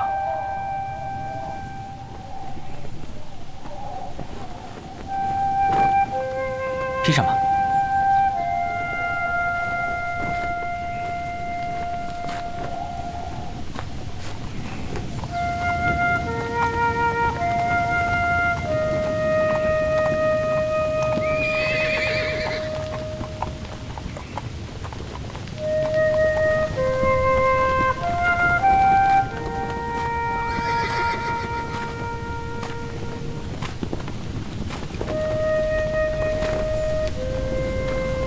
他这一路上，倒还真是一个字都没说过。其实我这一路一直在想一个问题，想来想去，还是没有想明白。什么问题？为什么是前残令？段同舟虽然自恃武功甚高，但想要在重兵包围下逃脱，也并非一件容易的事。他危急时刻冒险出手，先是冲向张府尹，随后却转头杀死前残令，为什么？当时我和好几个人都在张府尹身边，再加上你和季将军及时赶到，会不会是他担心失手，先干掉一个算一个？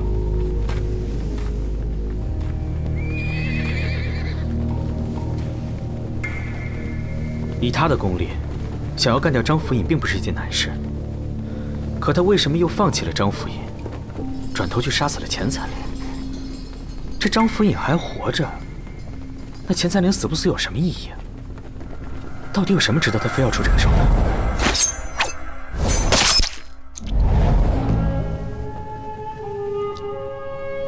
这段同舟可是琅琊榜第4高手啊！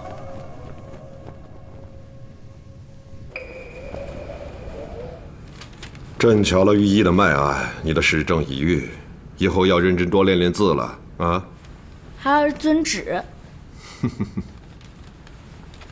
陛下，太子这次不仅是失政，也有邪气入体。濮阳上师进宫踏位定襄以后，立见效应，这安眠饮食也都好了许多。储君乃天下之重，故而你在宫中为太子设坛，命后宫贵精，朕都允准了。不过皇后啊，你若要太子的福报，就不能只想着太子的福报。甘州一役，前方殉亡多少将士？长林世子险死还生，难道皇后就没有为他们祈福之心吗？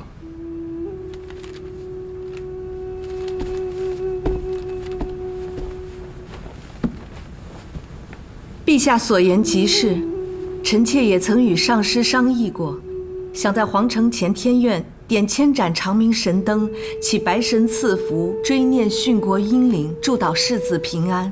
诸项安排皆已齐备，只因陛下政务繁忙，未敢轻扰请旨施行，是臣妾的疏慢，还请陛下恕罪。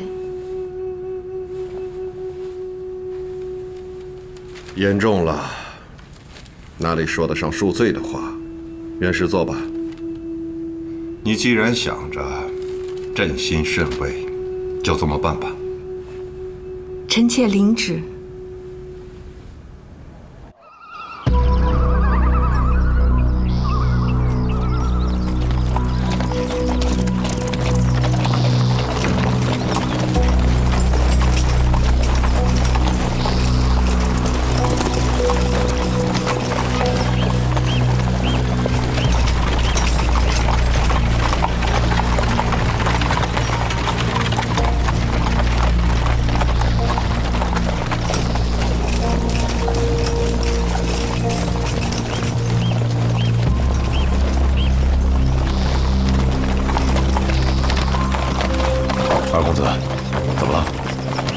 戒备了一路，对方应该也快要动作了吧？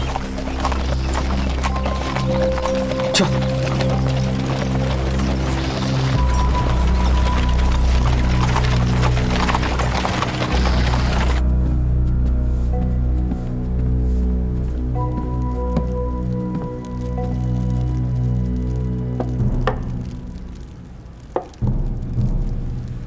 你是不是手冷啊？才刚刚入冬就2个火盆烤着，怎么会冷？还不是因为你跟父王不让我乱动，我除了能练练指法，也练不成别的了。你这次伤得这么重，当然不能乱动。好，我不动。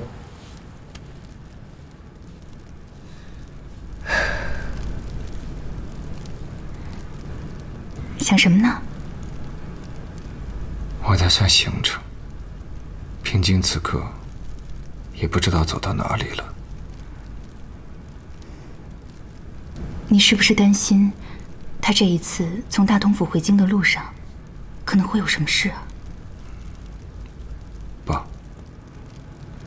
不是可能，是肯定会出事。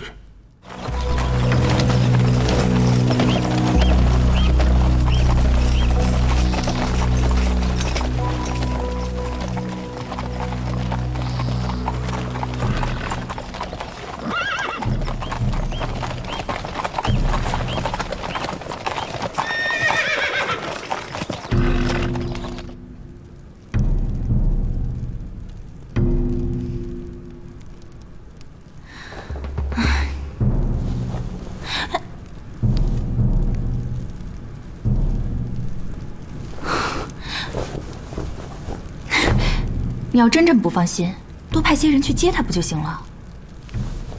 我是担心这入京前的最后一夜，是最关键的一夜。我只是在推算，平津他们会选择在哪里宿营？在哪儿？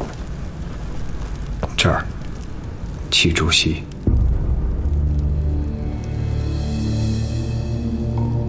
你是说启竹溪？没错，附近没有留宿之处，我们今天晚上必须要露营。咱们共有400精兵，敌人如果想行动，绝不敢强攻，只能偷袭。我建议，咱们在启竹溪的东谷接应，这里2面都是悬崖，只需要专心守住东西2侧，绝对会做到万无一失。我赞同，400精兵集中防备2面。即便有狼牙高手为先锋，也无法带人突破。我不是很懂这些。平津呢？你不赞同吗？啊，不是。这地方选得很好，我就是觉得，这么一来回京之前，恐怕就抓不到段同舟了，心里有点不舒服。二公子，咱们先保证人证入京最为重要，只要端掉了幕后的大人物。像段同舟这样的打手，迟早是逃不掉的。季将军说的是，总得分个先后主次。那我们现在立刻出发。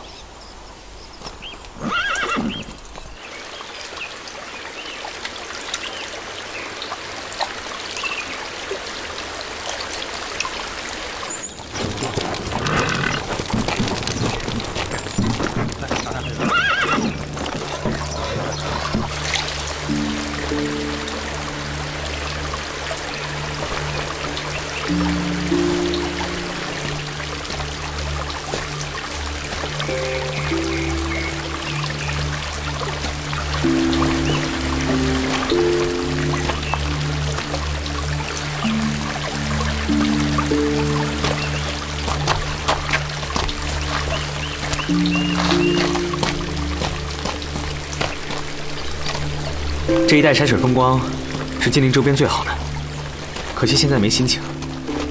等事情忙完了，我带你去看几个常人不知道的好地方。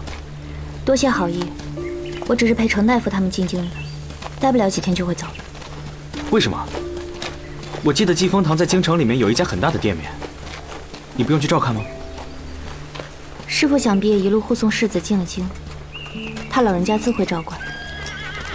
林姑娘，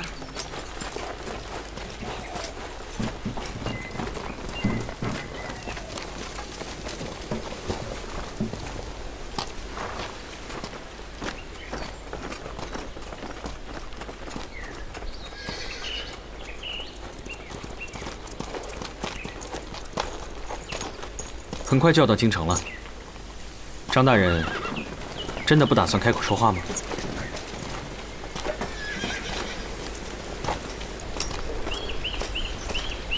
他说不说话都死定了，也不知道这么护着幕后的人会有什么好处。是啊，他嘴咬得这么紧，能得什么好处呢？二公子，袁叔。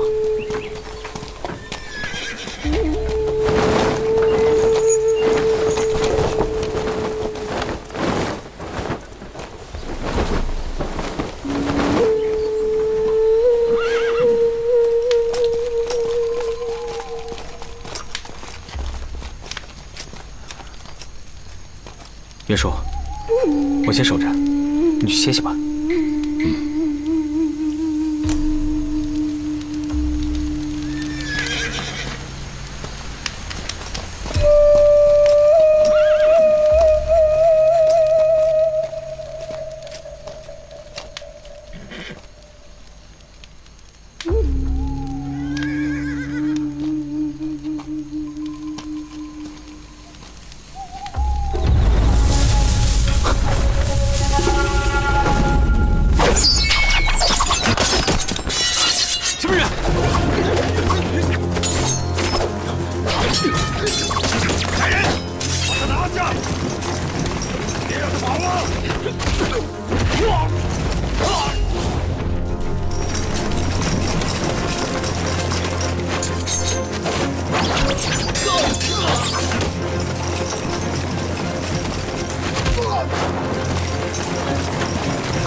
怎么会这样？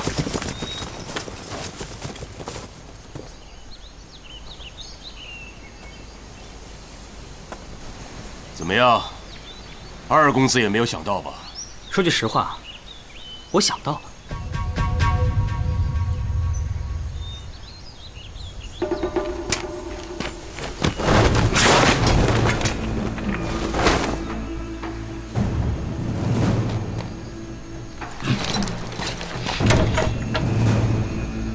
二公子是何时把人移开的？连我都不知道。就在我想通他为什么要先杀钱财令的时候，你想通了。能招认出京城里那个名字的，只有张府尹和钱参岭2个人。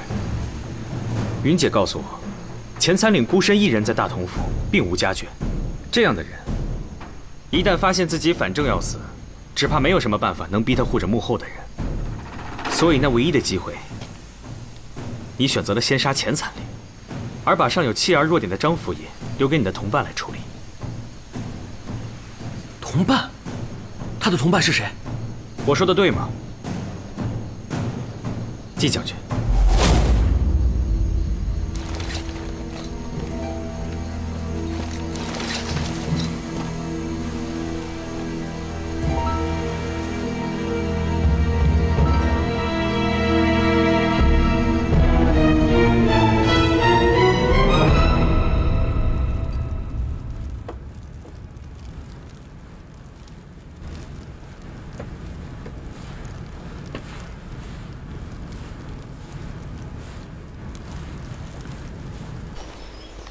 我自认为行事并无破绽，二公子是因何对我起的疑心呢？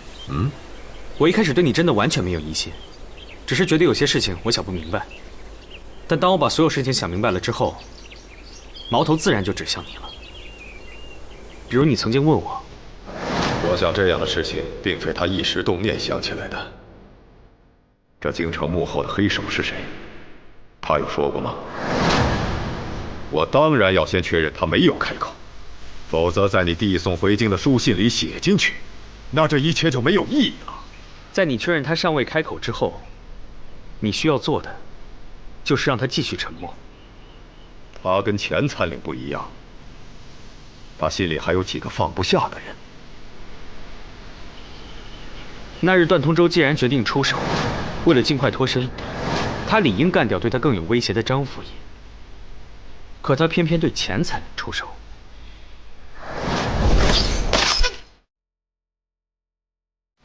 这一计，即是提醒你季将军，必须除掉尚有妻儿弱女的张府尹。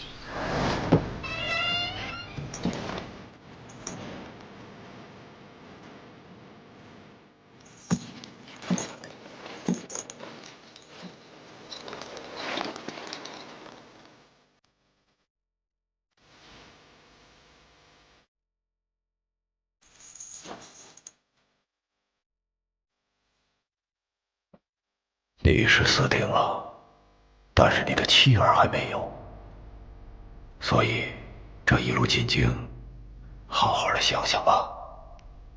我要是你，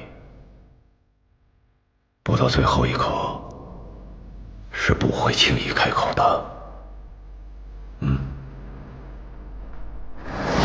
正如张府尹和钱才领不一样，你和段通州当然也不一样。身为堂堂三品将军，你还舍不得将来的锦绣前程，又想杀人灭口，又要小心把自己给摘出去。你的行事可不能像他那般粗暴。我想进京这一路上，你一直都在找合适的机会，对吧？原来是这样。还好这一路上有袁叔守卫人证，他没有机会下手。直到现在，够了！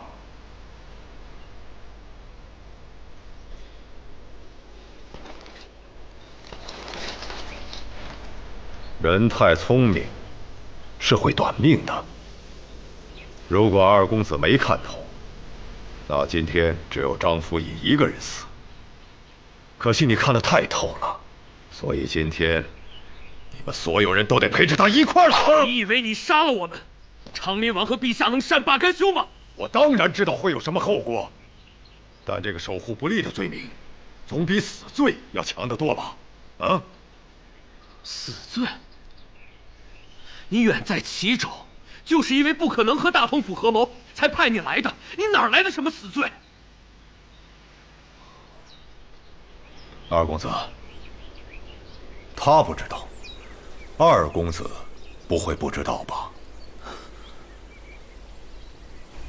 刚刚才想明白，我本也不知道你这么配合段通州为的是什么，但刚刚缘起那句远在齐州，让我终于想明白了。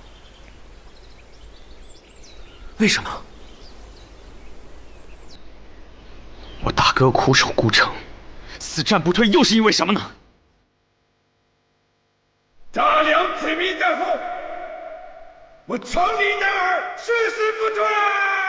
甘州之后再无要塞，一旦我大哥没有守住，战火便会迅即南下，深入我大梁腹地，一路上再没有任何战力可以拦截，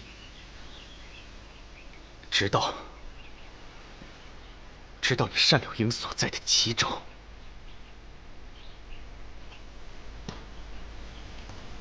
你心里的盘算，难道老王爷和世子还看不出来吗？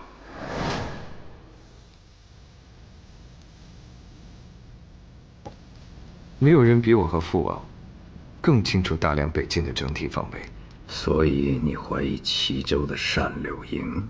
大余兵至齐州，已是强弩之末。而既称治军不错，单柳营战力不俗，此时正面交战，他自然能够横空而出，力挽狂澜，扼住敌军南下之势。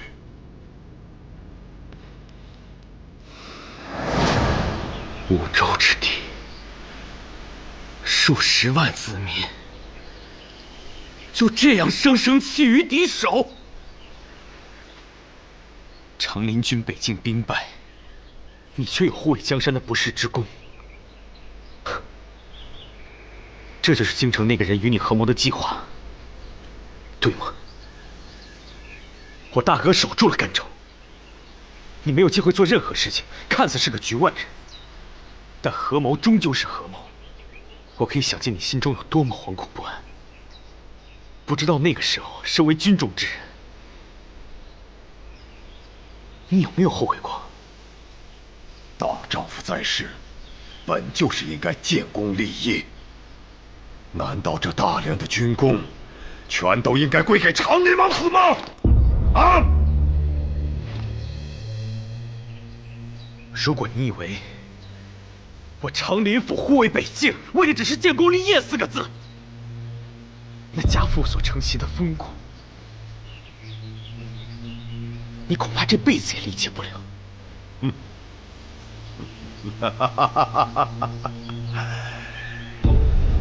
你看出了一切又能怎么样？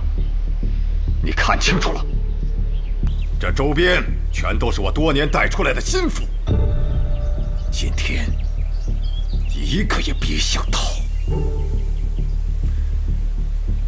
段先生，动手！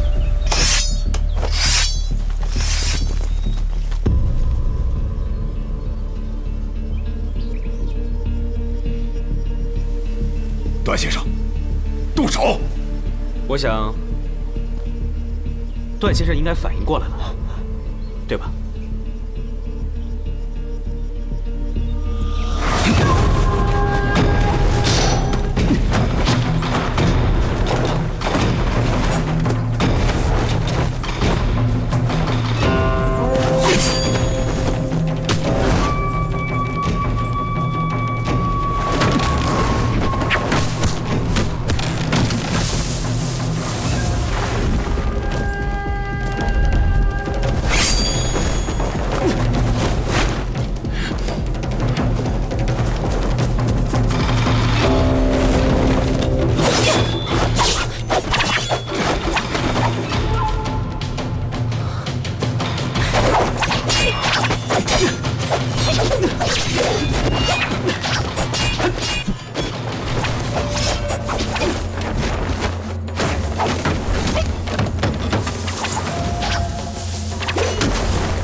长林军奉陛下指令，捉拿单柳营参将季琛。